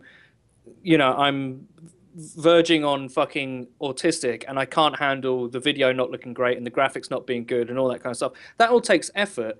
And then there are people like T Martin that can just upload a vlog of them saying fucking nothing and it's 10 minutes long and it gets 200,000 views. And I'm like, well...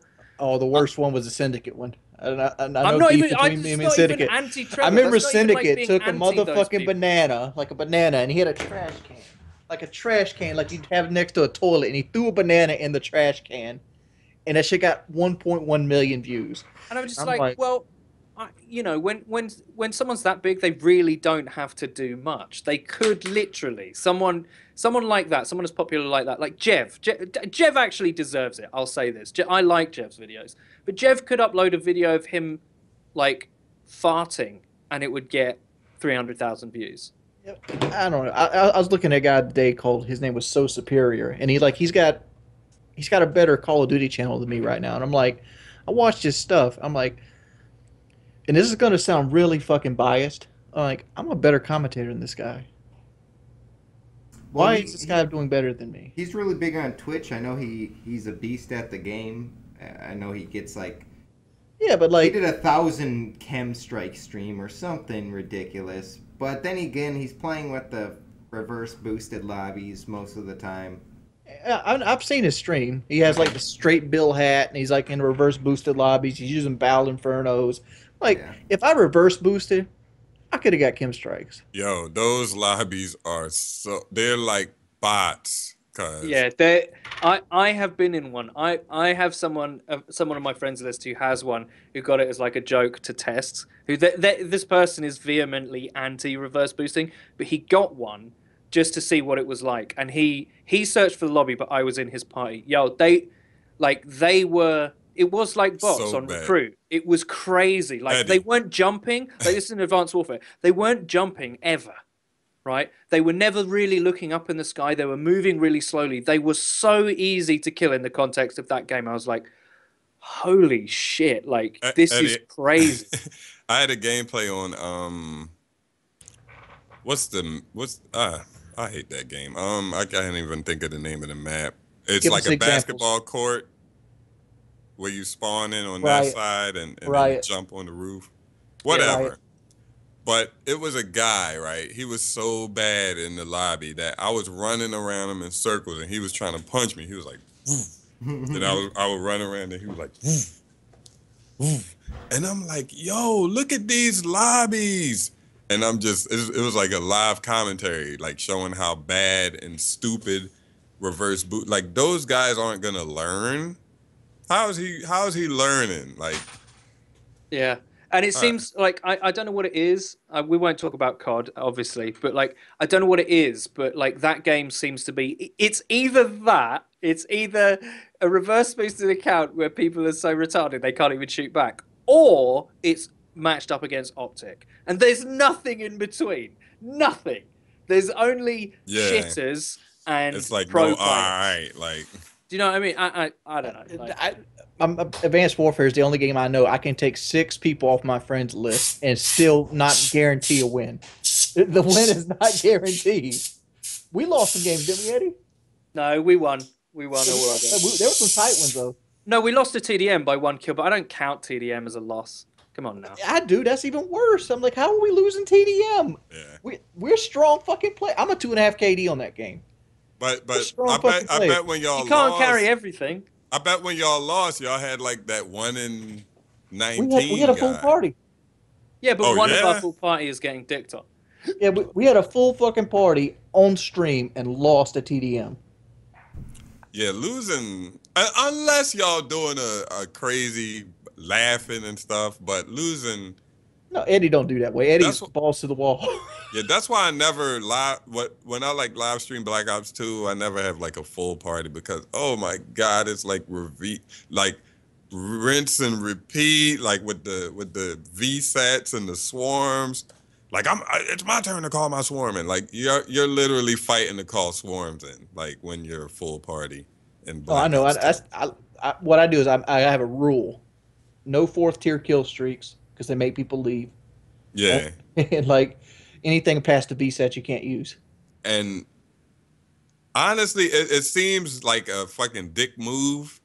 But I tell people don't use any choppers, or you could use VSAT, but don't use any choppers or Lodestar or anything when you're playing with me, because people don't really want to see me just run around. Like if I'm live streaming, people don't want to see me just run around in circles and not kill anything. The people would want to watch me for my gameplay. That era is long gone. No, but people it doesn't matter. People don't want to see you just run around in circles. Like, and not do nothing. Like, oh, damn, I missed that kill. Fuck. I think what's funny is I think people were so excited to see Geordie just live stream COD. People love watching Geordie live stream COD for numerous reasons. One of them is like there's a bunch of the audience that like the way he plays, but there is a significant part of the audience that likes watching Geordie rage. I don't think Geordie would find that like out of order. I think that's fairly accurate. People want, and it's the same reason why people used to come and watch me like play COD, is because I'm telling people to kill themselves every 5 seconds. Like there is something fascinating about watching someone be frustrated and have a bad time. There is something naturally entertaining about that. It's the same reason why people watch people play horror games, because watching other people being scared is funny. I'm fucking funny as shit when I rage. Yeah, you are. You are. You're hilarious, and people love that. People love that. Like, if you and me are competing about who's raging more, it's a good time. Because that's what was happening. When we streamed AW, it was me or Geordie was just being like, fuck these people, fuck this game. Yeah, I had like 600 people watching me camp with a Goliath on the B flag. It's like... Hey, enough COD talk, guys. I was thinking about how we're talking about YouTube and the COD community, and a really good community is the Twitch DayZ community. It's not the biggest, but it's always a top, I don't know, maybe a top 15 game all time. It's always in the top 2 rows when everybody's playing, like when the DayZ guys are playing. And like there's always raids and that's helping the community. I don't know if DayZ's community is bigger than Call of Duty, but for Call of Duty to be, AAA 30 million copies every year, and for DayZ, it's bigger on Twitch than.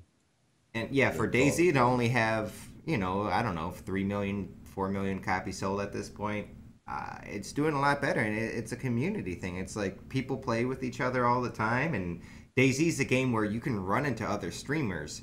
Yeah. And it's not like they're on the other team and you can't communicate with them, but you get to talk to them, unless, this is Moho's got to kill you right away. But yeah. This is why I prefer, like, a lot of people on my channel have asked me, like, why aren't you uploading? You've got loyal fans, and, we like the live streams, but I like your videos more, etc., etc. And I'm just like, because, number one, you can't fake being entertaining on Twitch, really. If you're not entertaining, you're not going to succeed. And I like that about it. Number two is, like, the reward is so much more immediate, and it's just a nicer place to be. Like, I'll tell you this right now. The Twitch COD section is full of the biggest assholes in the world. Like, most COD guys that stream are dickheads. And I'm not saying that because I don't like watching COD live streams, but most of them are assholes. And I never see them raid anyone, ever. And it's a COD thing. Yeah. Keem is right about this. It's a COD thing. Because COD is so uniquely competitive, right? And it's I'm the fucking best. I'm amazing. Come and watch me because I'm amazing, right? Like they don't raid anybody. They don't share any of their success. They all fucking hate each other. Like I'm a fan of Pwn Stars, right? Pwn Stars and Superior and some of the other people that stream COD all fucking hate each other and What's all the troll other each other. guy name? I just subscribed to him. He was opening some cases, and I was drunk, so I subbed to him. Damn, what's his name? I can look at it. He used to be with TK. Oh, the Him and Pwn Star always go at it. I don't know why that is. I was never that person. That's like I get jealous. I've gotten jealous before, but I'm not the kind of person like I'm so jealous. I'm not going to be like, well, fuck you, man. Big faults. That's who you mean. Faults. Yeah, yeah. Yeah, they're always going at it, and I'm like, you guys are killing your own game. And I'm like a mod yeah, that's in what both you're doing. your chats. You may think like because one of you is the flavor of the month and you're getting the viewers and your stream's doing okay that you're awesome, but actually you're killing your own game. And for the exact reasons that Keen points out is that they're not sharing their viewers. They're not growing a community. Destiny, for fuck's sake. Like, Destiny has huge stream numbers. More than COD, by the way. Like, huge stream numbers. And all those top streamers know each other and play together. All of them. That would never happen in COD. Yeah, ever. It needs to. But that it would be so cool. It would be cool. It would be great. But it'll never happen. I used to love Wings and Fists. Fitz would make a video. That's why I started liking Wings, because Wings was like he wouldn't be live streaming and talking shit about somebody. Like, you know, we wouldn't find out that way. Like, Wings would come out and make a response video of something, or Fitz would make a response video to that, and then Wings would be like, in the chat in that video talking and shit. Like, I used to be like, yo, this motherfucker really don't bite his tongue. That's why I really like this dude. Like, oh, Fist back in the day, he come up with some belligerent shit. Like, I remember one time he accused me of copying him on a video I had in like a Dropbox for like 3 months. And I was like showing him like, dude, I had this 3 months ago, the same exact video that you put up. The bling It was a the recycle. It was Rust. It was a Rust match, free for all. No, TDM, where I went like 43-1, and Fist got that same thing. And I was like, oh yeah. How can you copy that? it's like you couldn't. I mean, how many tries it would take you to get that? Like you would say, I want to go 41-1. Like you stopped and ran away. You kill yourself on purpose. Yeah, flawless. like you ran away at 41-1. There is I love Fist, man. There's loads of good COD people. There's loads of good entertaining channels out there, but they're just so isolated in, you know, a sea of mediocrity. Like they just are. And COD is dead on Twitch, right? COD is not big on Twitch at all, really. Like the only person I've seen pull 1,000 viewers concurrent regularly, I'm talking regularly. Pwn Stars does it occasionally, but Mark of J could do it. Yeah, I haven't seen him stream.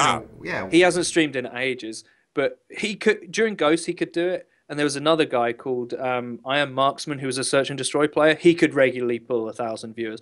And that's about it. You know, you look at other games and they're like 5,000, 2,000, 1,500, 1,000. You know, there's loads of people. Call of Duty's hard to stream, though. It is hard to stream. Because it's hard, because you're paying attention, you're focused. It's hard to be here and here at the same time. Yeah. Like when donations come up in kill streak. I hate when they give me fucking hosts. I'm like, yo. I'm like, I bet you if I leave, they have a host migration. Pause. Host migration. I mean, like, see? Like what I started doing with Call of Duty streams is I try to do it like a live commentary. Like I'm just trying to talk about something the entire time. Yeah. Regardless. So I'm not sitting here being like, because everybody plays Call of Duty pretty much silently unless you're doing call-outs. Yeah. Oh, yeah. Nobody's not fucking... I think people would like to see, like, us just talking to each other. B-flag. It was good during the beta. We had a really good stream. I uploaded a few videos. People really liked it. And I think even me and Jordy playing Advanced, Even me and Jordy playing Advanced Warfare, people liked. Like, just the fact that we were playing together, they liked that. Yeah, the video when Wing stole my shine, when he did the 360, lucky fucking kill. There were no luck, son. That was pure team skill. Like a motherfucker. Prove it. First of all, you baited me to go and get killed.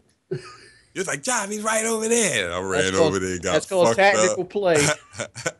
Then you did a 360 and then killed him. It was like, more than 360. What? It was a 900. Like a 720. Tony Hawk Pro Skater 5 is coming out. Yeah. Friday, I think. I loved Tony Hawk too. I'm gonna pick that up. Should a Muslim become president? I don't care. I don't think they would ever get elected, but no, there shouldn't be any special rules. It's too many racist people that would fucking vote that person. There shouldn't be any specific rules to stop them, but I doubt that it would ever happen. Okay, before people in the comments just say, what the fuck is white boy?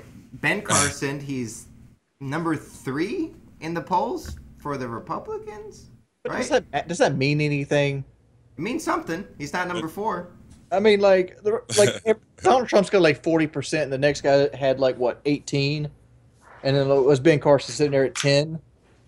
You know, things could happen. Donald Trump could be like lifted away by his hair and get caught in a helicopter. I don't understand how Donald Trump's doing so well this time, but did so poorly last time. I wonder who they really want. Do they really want Donald Trump to go? Yes, they're racist, dude. They're the fucking Republican Party. Well, I'm not gonna call them Republicans. Republicans used to be something entirely different than what you have today. Today you have basically Tea Party guys that are so right-wing that it's almost mind-blowing. I seen a thing the other day where it was on Facebook where they talked about Obama was going to let 10,000 Syrian refugees into the country. And it was like I was like right-wing media or something like that. And like I looked at the comment section of that video, and it was the racist shit I've ever seen. It looked like they were burning fucking crosses in the comment section. Like literally with the emotes? Yeah. Probably. I didn't look at it that much, but they're like, the emojis. Obama better put him on the White House lawn so he can feel safe with all his Muslim friends. It's like, shit like that. I'm like, these are people that have their house destroyed. They literally left their country with what is on their back, carrying their children, carrying their daughters, their wives, trying to find safety. And all you give a fuck about is yourself. Yeah. Like that's all you care about is your goddamn self. And you're worried because we're going to let 10,000 people into our country. That's nothing. Like nothing. Like they're going to be like, oh, we're struggling. We're fucked up. Oh, I hate Americans. They're helping us. Kill them. Boom, boom, boom, boom, boom, boom. If I had my way, I would let a Syrian family live with me if it made a difference. Oh. I'm just saying, like, I wouldn't want to be in their situation. I would not want to trade places with them. You know, like, how would you like to, if let's say a tank rolled down your road right now and blew a hole in your fucking wall, and you had your kids and shit in the house with you, and you run, so you're trying to get them out, you're trying to get them to safety because you don't want them killed and ran over by a tank, and now you got the country around you. Say the next city over says, we don't want the Philadelphia refugees, we're better than them. Fuck that noise. Yeah, I think you can frame it this way as well. It's like, if white Europeans were fleeing the Nazis, would you turn them away? No, you wouldn't. No, you wouldn't. It's because they're brown. It is because they're brown, and that's fucking ridiculous. But I think what's interesting about Carson's comments is that it shows... What did he say? I didn't... He basically said that he would never support a Muslim being president of America. He would not be comfortable with that. I don't understand that at all. I didn't see what you said in the thing, but like, this is a black man. This is a black neuroscientist. It's, you know, for a black man to say that in this country is fucking mind blowing. Let's just go back in the 70s. Carson is black. Yeah, he's a black dude. Isn't he? He's a libertarian, right? He's like a conservative libertarian. Okay. He's a Republican, but he's a libertarian Republican. You know what I'm saying? Like Uncle Tom. Yeah. But to say that you couldn't get married interracially in like the 60s, in the 70s, You couldn't marry a person of the opposite sex. You're segregated in every way, shape, and form. You're hated on in every field of the fucking country. And you're going to sit there and extend your hatred to somebody else because of their religion? Religion is a product of indoctrination. It's a product of where you're fucking born. If you're born in Utah, you're most likely a fucking Mormon. If you're born in Saudi Arabia, there's a good chance you might be a fucking Muslim. If you're born in Italy, there's a good thing you might be fucking Catholic. You know, it's just where you're fucking born at. If you're born in India, you're going to fucking worship Hanuman. If you're born in England, you're most likely to be a Jedi. I mean, we've done the research. Okay, yeah, England's Jedis. But it's just fucking stupid that a black man would extend hatred like that after his culture has been so hated in the country he's running for president in. I always found it weird that there was such a thing as a black Republican. I always found that weird. I'm like, you do know who these people are, right?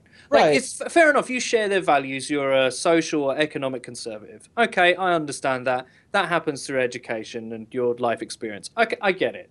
But you do know who these fucking people are, right? You do, right? Like the fact that they're like supporting you is just because they think you're like, these people not so long ago were wearing white towels over their head.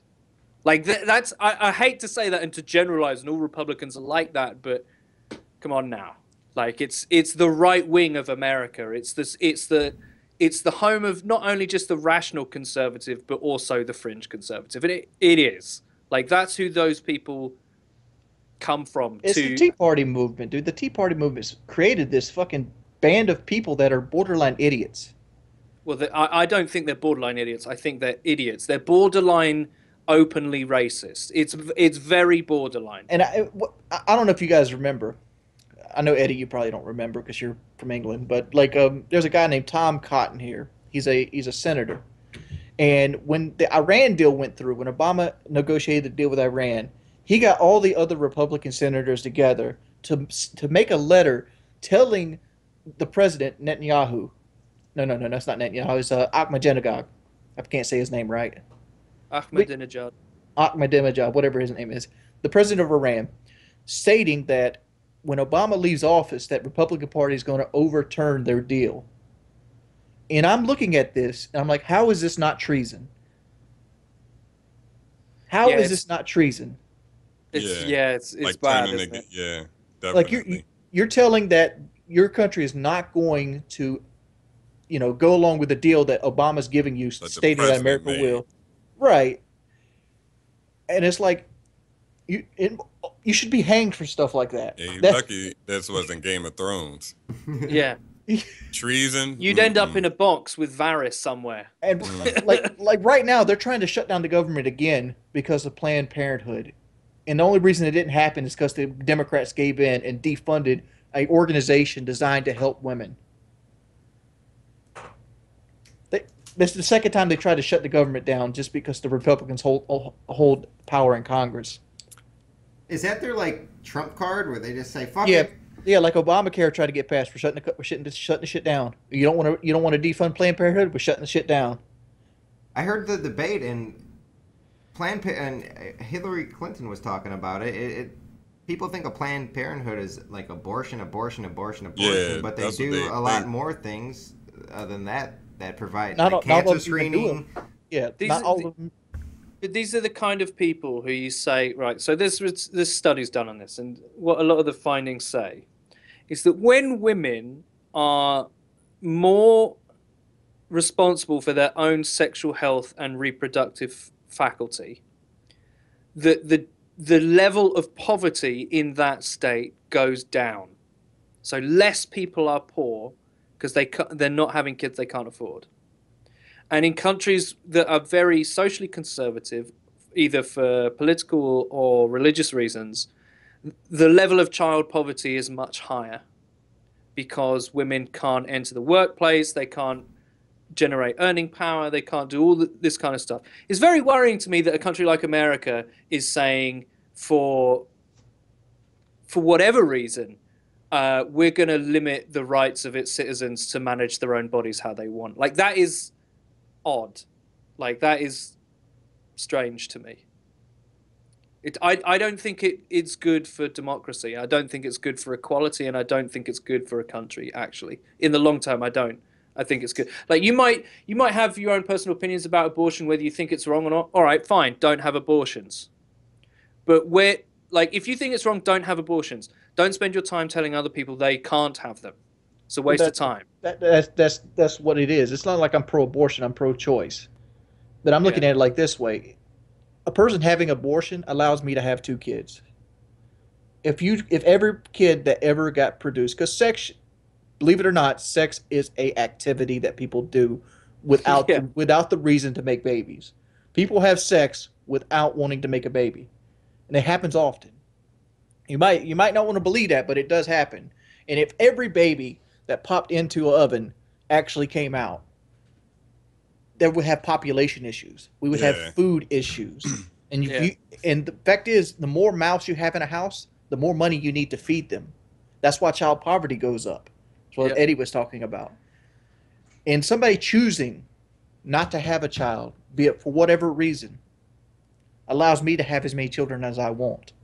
In China, they have the state tells you how many kids you can fucking have. Correct. Is that where we want to get to?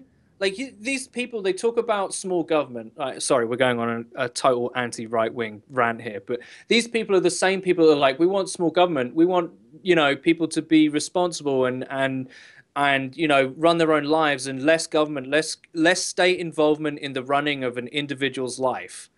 Well, hang on a minute. The state is intervening there. So you're for it when it aligns with what you believe, but you're against it when it's what someone else wants. It's weird that. If we had the utopia the Republicans wanted, you'd see elderly people dead in the streets. Yeah, well, I always go with the Mad Max theory. It's not going to be like that. That's what you like. There's a part of me that's like all right, maybe not Republicans, but libertarians. Like you want survival of the fittest. You want some brutal world where you want Mad Max. You want gang culture. You want whoever can seize power is the most deserving. I'm like, you're mad. It's just madness. Anyway, there you go. It's exactly that. And that's why I said, elderly people. I've seen Senator Rand Paul, and somebody's on my fucking Facebook. They just told me, you should vote Rand Paul. Fuck Rand Paul. He's an idiot. If he was my doctor, I'd kick myself in the foot.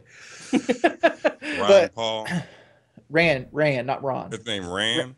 R-A-N-D. Rand Paul. Rand Paul. It's his son. He's an eye doctor. But I see him go against a bill giving $2 billion to elderly care. Care for people that, can feed themselves, have people come by, afford nursing and things like that. And he's like, well, if we give them $2 billion and it's supposed to save us money, why don't we give them $20 billion? Where's the cutoff point? I'm like, why can't it just be the decent thing to do? Why can't that be the only thing? It's saving us money and expensive healthcare costs and, them getting sick, them taking hospital beds up. That's one side of the story that you're trying to sell on. But the fact is, at the base of the problem, you don't want the elderly having bed sores, eating fucking cold soup, fucking dying because they can't get natural care, or having to be in these nursing homes because they could live at home because they're still able to, but they need somebody to be there in case they fall or things of that nature. Nowhere else in the world is this the case either. Asian countries look at the West and they're like, you treat your old people disgustingly. You just leave them to die. Families will quite regularly put an elderly family member in a home, right, to not deal with. That doesn't happen in a lot of Asian countries. They live at home with the family and they take care of it. That's the way it should be. If my grandmother got to the point where she couldn't function on herself, guess where she'd live at? Right here. Yeah. It's a cultural thing. It's just American culture is so extreme.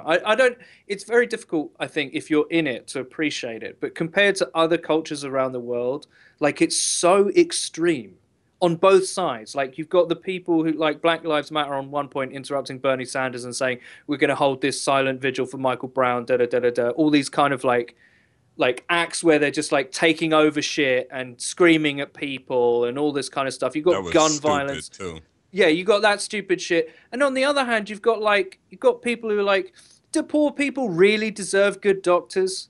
Nowhere else in the world is it like this. This is the only place that's like this are in countries that are too underdeveloped to provide, right? That's the only place that it's like that. Like you might get that in like some terribly underfunded, completely corrupt African republic. Like that is where it might happen, but nowhere in the first, well, we're not supposed to call it the first world, but nowhere in the first world is it like that. America is the only country that lives like this, where you're just like, fuck them. You know argument I hate though? I hate this argument. We can't have universal health care because we have 300 million and England has 53 million. I'm like, the fact we have more people doesn't mean anything. It just means more people are paying taxes, so there should be more money to pay for everybody. And more doctors. Right. That's it. The size shouldn't matter because the size would pay for itself over. So dumb. It is dumb. I don't know how we got onto that. How did we? Oh, the Carson quote. Carson, yeah. On a lighter note, Muslims, but Christians want Sharia law and they don't know it. On a lighter note, did y'all see Obama roasting Trump? No, I didn't. Y'all didn't see that? I would love to see Obama roast Trump. Y'all didn't see that? You saw it, right, white boy? I did not see it. What? It's right there. Y'all didn't see that? When was this? Oh my God. This was not too long ago.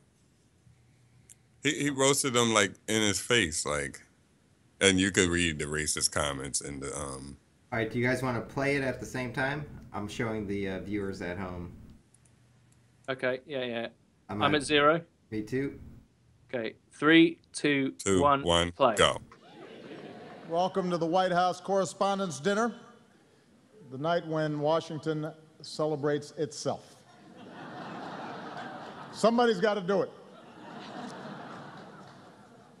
And welcome to the 4th quarter of my presidency. It's true, that was Michelle cheering.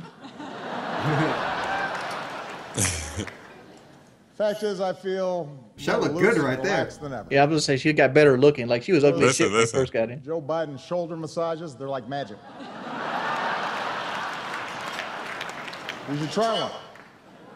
Oh, you have?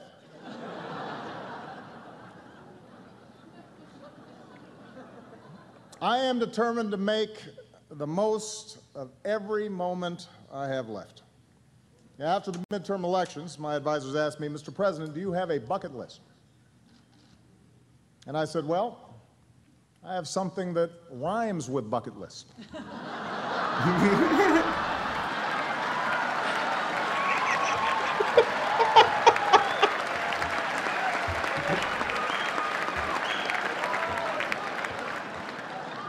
Take executive action on immigration? Yeah. Bucket.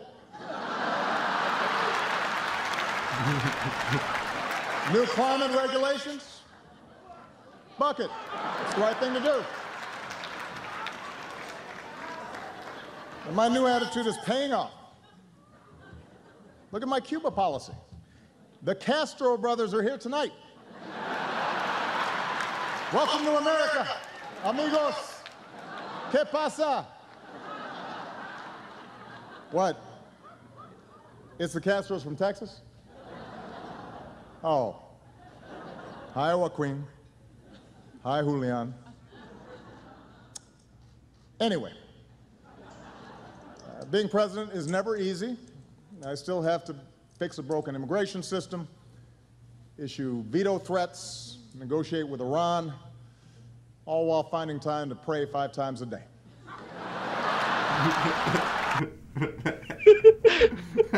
That's fucking amazing.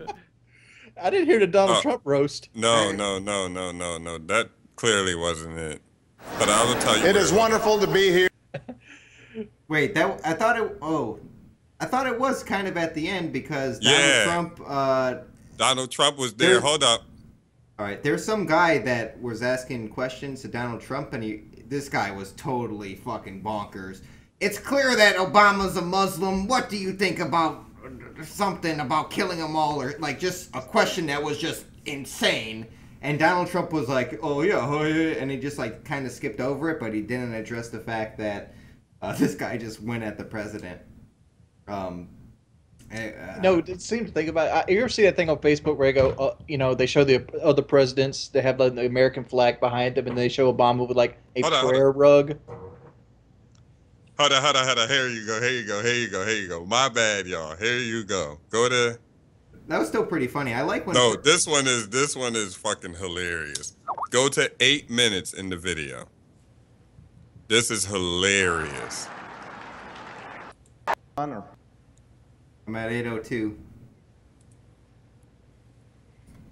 7:56 then. All right. I'm at 8. I'm at Go to 7:56 and then. I'm there at 56.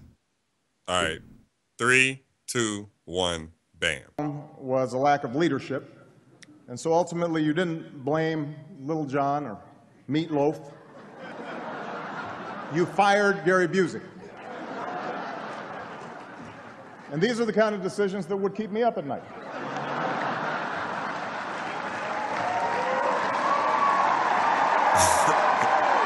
Look, keep watching.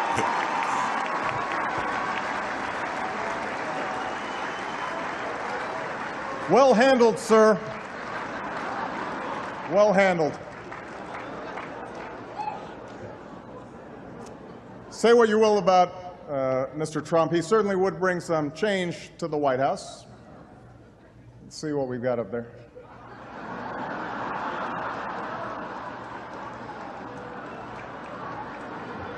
I guess he showed a picture or something. I don't know.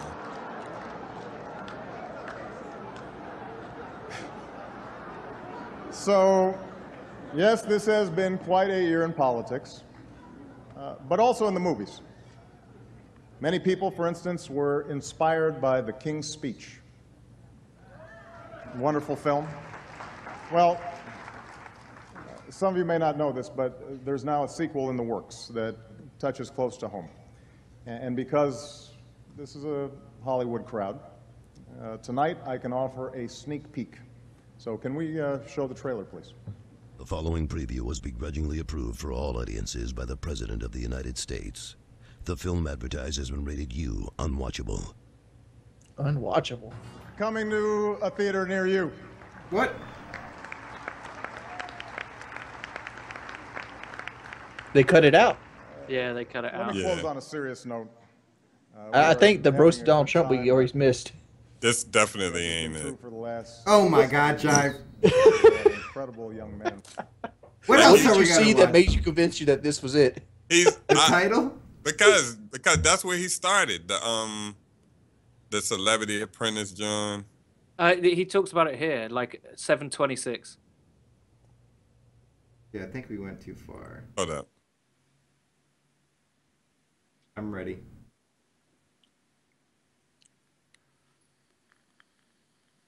Are we ready? 3. I'm ready. He's doing it now. 2, 1. All kidding aside, obviously we all know about your credentials and breadth of experience. 7 minutes. 7 minutes. For example, 7 minutes. I promise. We might watch this video 3 times over, Chad. 6:38. Are you serious? Yeah. Oh my Lord. You know, at this point, we could have just played the whole fucking video. All right, I'm on 6:38. You gotta edit this. Right. You ready? Anyone? I'm ready. 3, 2, 1.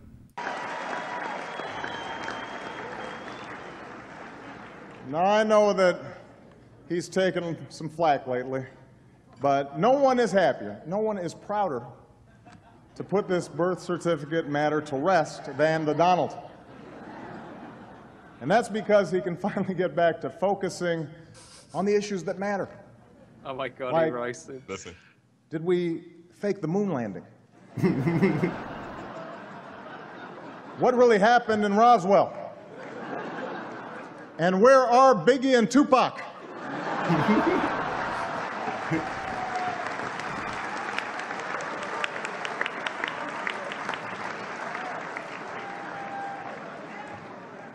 All kidding aside, obviously we all know about your credentials and breadth of experience.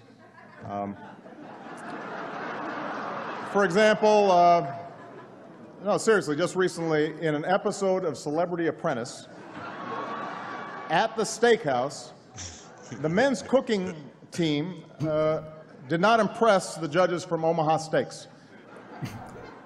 And there was a lot of blame to go around, but you, Mr. Trump, recognized that the real problem was a lack of leadership. It's fucking amazing. And so ultimately you didn't blame Little John or Oh my God, he got wrecked. You fired Gary Busey. And these are the kind of decisions that would keep me up at night.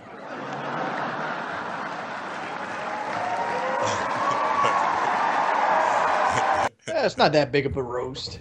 When was that? That's Recently? Donald Trump is right there, though. He is roasting him. He's saying, he's basically like, you talk shit and your choices aren't that hard to make. But you're a publicity hound, but I make real decisions, whereas you decide to fire people on, because they don't make good steaks. But, I mean, he is roasting him, but subtly. I like that first video about the bucket list, and that one was fucking funny. He's quite a natural comedian, I have to be honest. Like, he's got good timing. Yeah, he's just a cool dude, like, man. I liked Obama better in this last year than I did in the other 7. Oh, of course. He's But going the to work. previous? In the previous, he was like a dead do nothing president in the last 7 years. This last year, he's getting shit done. Prison reform, Cuba. He's reforming the environmental services. Obviously Obamacare and the car EPA stuff that happened early on in his term. Killing Osama bin Laden. Yeah, but that would have happened with any other president that was in the office. You can't give him that. You think George Bush is mad that go ahead and do it, like that Bush didn't get Osama? Yeah, Bush I mean, is mad. What happened to George Bush? Is he just he does on a public ranch? speaking now. He just does $100,000 a pop. Let's get him on. Okay, the Patreon. One of the Patreon goals. Fucking George W. Bush.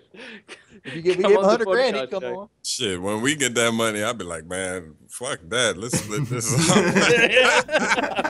I'll be like, my bad, guys. We ran into something. I went rock bottom. Fuck that. Yeah, but you see, Jive, with $100,000 Patreon, we get it every month. Oh yeah. We just need to use the first one to get George Bush on, and that would just skyrocket it. Then the Patreon views from that. Yeah. Then we get Obama. Then Donald. I wouldn't want to do Donald Trump. I might sit out on the Donald Trump one. Yeah. I'd be on CNN or some shit. The guy who didn't do the interview, Jordy Jordan. We have him live. I don't know. I probably couldn't do George Bush either, because I look at George Bush as a war criminal. He is. Exactly what it is. Like Dick Cheney's worse. Dick Cheney is like, we live in a country that if you sell weed, you get 10 years in prison or some shit like that. But Dick Cheney can have Halliburton and make billions of dollars off the taxpayers and still be living a life of luxury. I think George Bush was like, man, you fuck with my dad, I'm gonna finish the job. Like what's his name? His dad and what's his name? Saddam just didn't get along. He killed Saddam. Like Saddam he was relevant, but he ain't have any relevance to like what Saddam was our lapdog, dude. We gave Saddam the weapons. We gave him everything they had. Yeah, definitely. We gave Osama the weapons. You gotta look at it this way, Jive. We have $661 billion a year we spend on the military. The next closest one is China with 48. Wait, 600? 661 billion. Ain't that crazy? I like that. That's an Why amazing. do you like that? That is a colossal waste of money. Oh, because you don't know. We're not wasting money. We have Who the fuck time machines. 661 billion.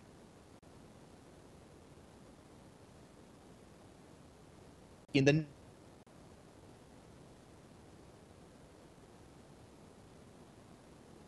Hello? Okay, I'm back. I'm sorry. Okay. I kicked my cord. I was trying White to boy fix just killed it. That was the Illuminati. Yeah, don't be Wait, talking like, about we the... had 600? No, that wasn't me. That was the U.S. government.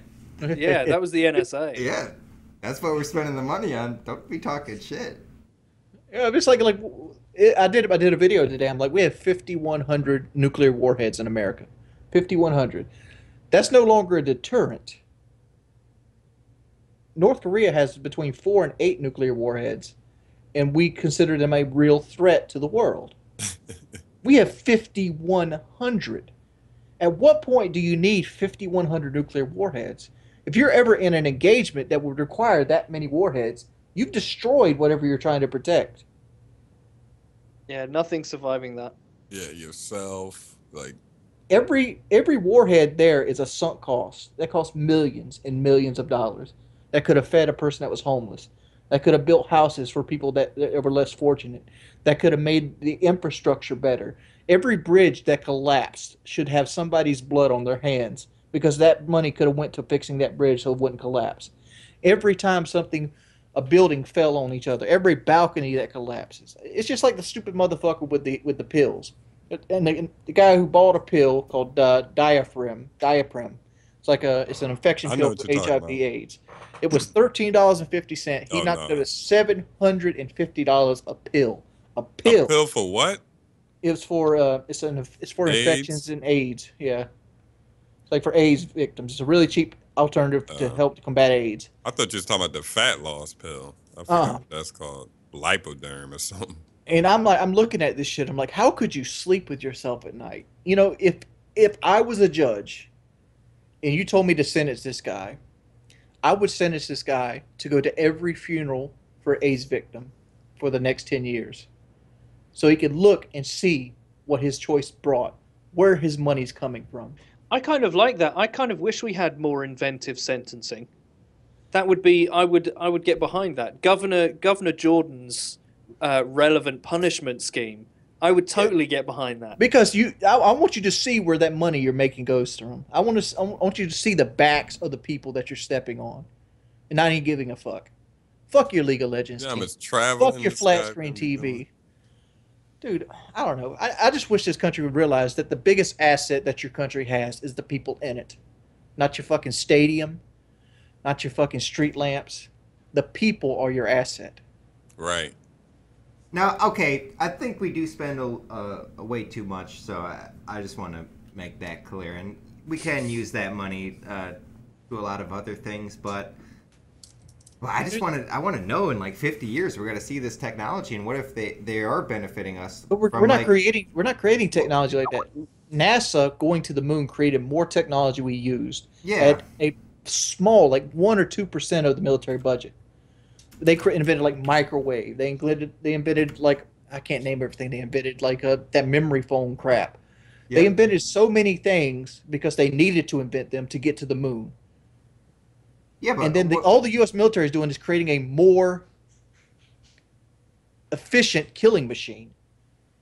They have a rail gun that shoots like light particles or some bullshit. Why do we need that? Well, what if that helps figure out some secrets of the universe that could lead eventually to like unlimited energy? Well, I would condemn myself, but the fact is, predator drones, where they don't give a fuck who they actually hit with them, is a bad investment.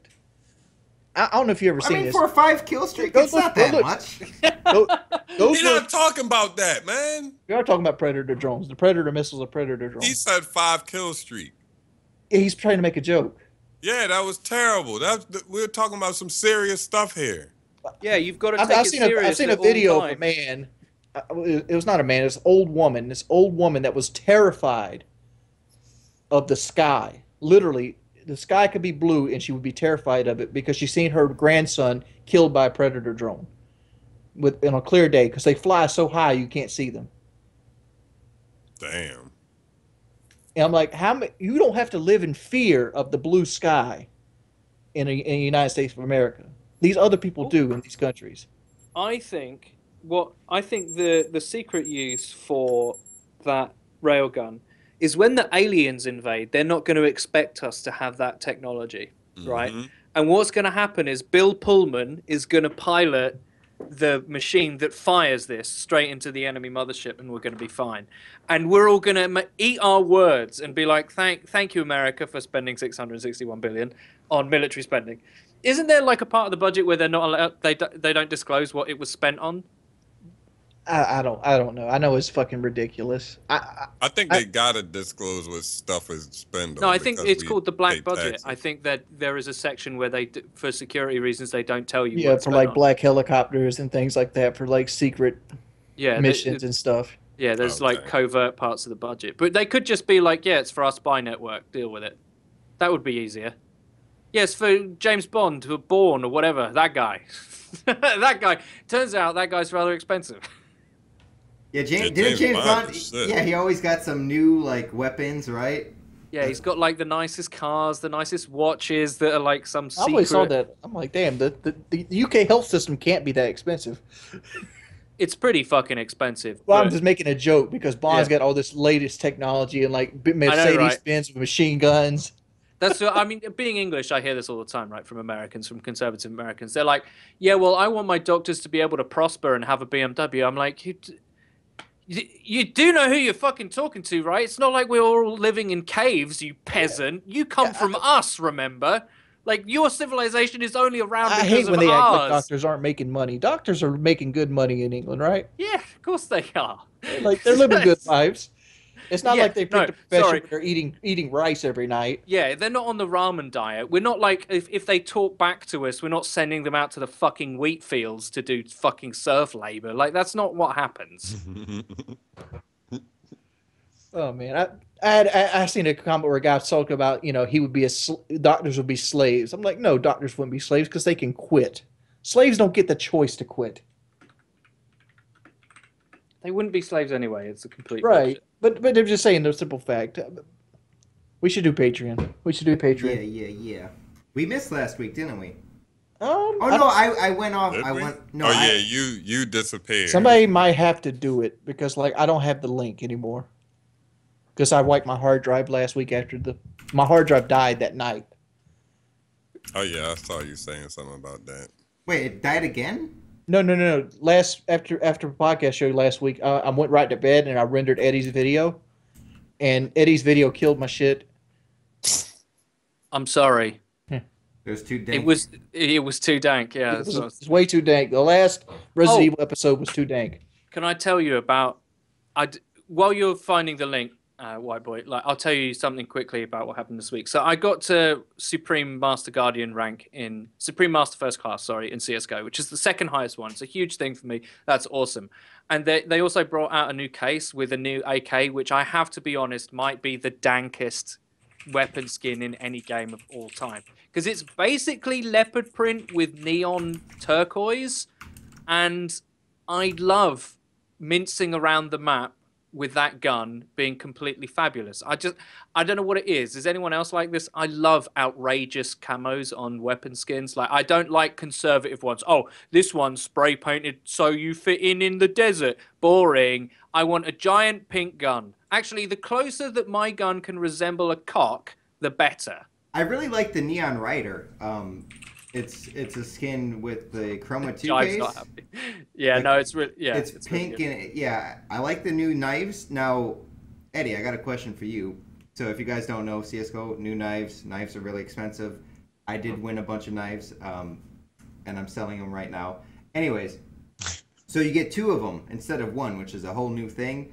Now there's there's a pattern on CS:GO knives called a marble fade, and like there's case harden, and there's these different skins or these different patterns that aren't the same every time. And I think there's like, if I'm not mistaken, a lot of skins are like that, where there's a PP250 like supernova that if you unbox the supernova is randomly generated. So yeah, there's a lot of different random stuff, and more if it's all blue, it's really expensive. If it's all red, it's really expensive. There's like Fire and Ice, where it's half red, half blue, and that's really expensive too, more than market value. Case Harden has, like, it's kind of like rust, I almost would say. It's anodized metal, so it looks like metal after it's been chemically treated to not melt. And if you have all blue, which blue is kind of rare, and I did get a Case Harden factory new Stat Track AK. Yep, and I'm trying to sell that right now too. Anyways, so I was thinking they have these 2 knives. So what if they have a Case Harden where one is blue, or they're both, no, What if they have a marble fade where one is red and one is blue? They would be very expensive, but from what I can gather, those knives aren't that popular. So No. no, they're like the gut. Like people keep saying they look like butt plugs. Yeah. Because they do. It's quite funny. Yeah, I only opened a few cases. So you got some knives. I want you to notice, stream or Patreon or viewers, that White Boy's just getting all these knives left, right, and center. Never once has he been like, Ed, do you want to borrow one? Just to brighten up your week. I'm not giving it to you permanently, but just I'll loan it to you so I can wave it around and be all fancy for a week and then give it back. Well, I had like 4 knives, and then, I bet a few of them, and they and they may have dissipated. They lost, but I'm in the I do have a marble fade one that I'm gonna sell too, and I got an ultraviolet karambit that I'm trying to sell. That's worth a lot of money. Yeah, I think karambits are the most expensive. I love the karambits. Anyways, I don't have a clue what y'all talking about. Well, it might as well be talking in Muslim. Yeah. You see that? See what I did? See what I did? Yeah, I like it. I like it. Get them right out the country. I'm not. Is this where I don't know where I see the questions. It might be here. I linked it. Wings, where did you see it? Like, where were the questions? Was it on the actual podcast show? Like, when you sign in and you see like the Patreon page, and there's like up at the top, it'll say like the podcast show, and have like all posts. All right. Oh, I see it. If you Jesus repost, he saw you read this. If you Jesus. If you heart Jesus repost. Oh, if you love Jesus repost. It's like this thing has like 17 million views on Facebook. I've got some of them here. Did we read this a while ago? But Joseph Cooper, shout out to you, says most dank podcast out there. Thank you very much, Joseph Cooper. Thank you for being on Patreon. Yeah, Joseph Cooper's around a bunch. Hey, what's up, Joseph? Isn't that Joe the Hammer, maybe? Yes, I think that's who that is. Joseph, thanks, man. JD Della Rosa, love the podcast, and do me a favor, can you rap this line with Jive making a beat? Jack Lambeth sucks Nathan Dahill's butthole. We've read that one. Oh, really? I think those are the only ones that are there. That was offensive. That was offensive. Did we get the one from Thomas Bouchard, one of Woody's recent streams? Yeah, on one of Woody's recent streams, he said he would be a guest on the podcast show. Would you be willing to have him on? I think it would be pretty cool. And I think we've answered that. Yes, we would obviously be willing to have him on the show. AZR says, I don't know how to watch the podcast show early. I'm not going to read that one, actually, because that's more like a technical question. Sorry, AZR, we will get back to you momentarily. I need to vet these before I read them, Ed, really. Fuck it. Do it live. Yeah, Perry.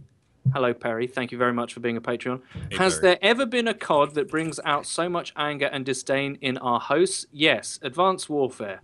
Advanced Warfare topic turns y'all into cutthroat psychopaths. Keep up the good work, guys. Love the show. Thank you very much, Perry. We were like kind of crazy. I was like, That's Warfare.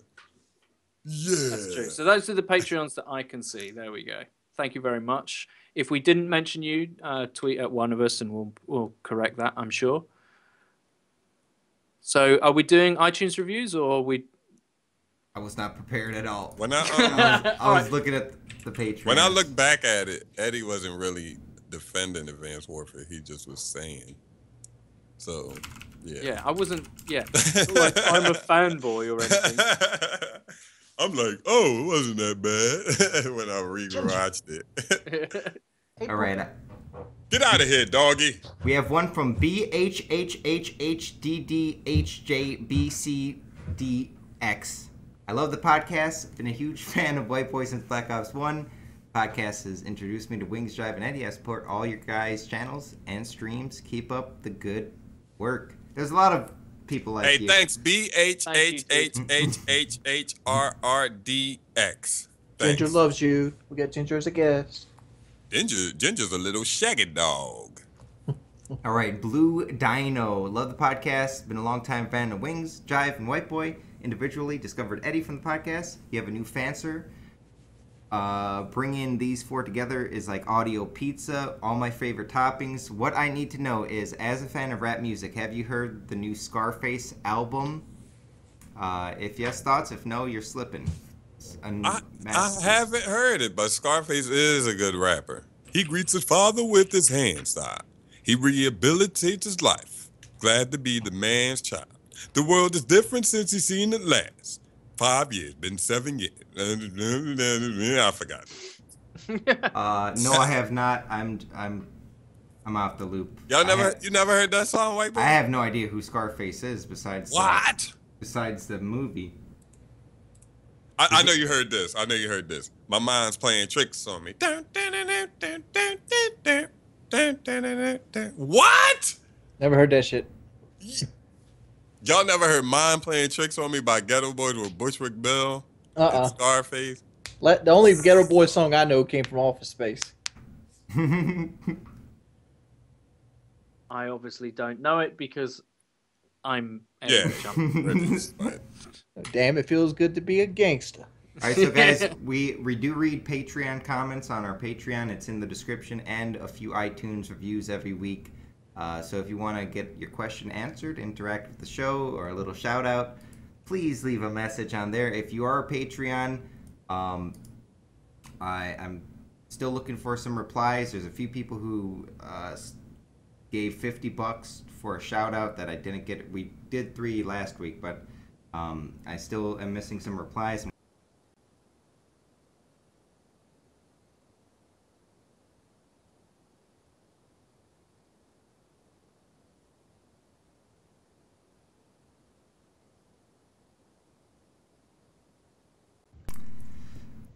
Hey, we're live. All right. I'm stupid. Every time I kick my cord, it messes up my audio, and I think it messes up. What is it? What kind of cord is it? USB? What is that? A mini USB. Replace it. Yeah, I guess I have to do that.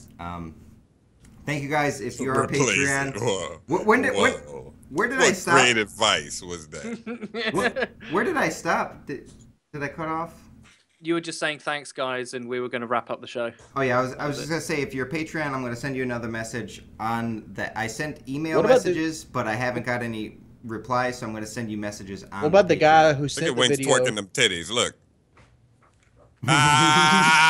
See, look, only on the podcast show. Yeah. What about the guy who did the video that had the background music that we? Did he get back to you? Well, no, he just sent me a message saying, like, where's my shout out? He must don't watch the podcast, because it clearly was there, and we told him to redo it without music. Yeah, we spent like a minute in the prime time in the first 5 minutes asking him. So I'm gonna send him a message and let him know. But yeah, thank you guys for watching episode 33 of the podcast show. There's a little issues here, but it'll be all edited out. Or I'm going to leave it in. Who knows? Leave it in. Let's hope Barack Obama don't copyright us. Yeah. And well, you guys did post this video, so we're going to have to say goodbye to everyone from the podcast show. Goodbye.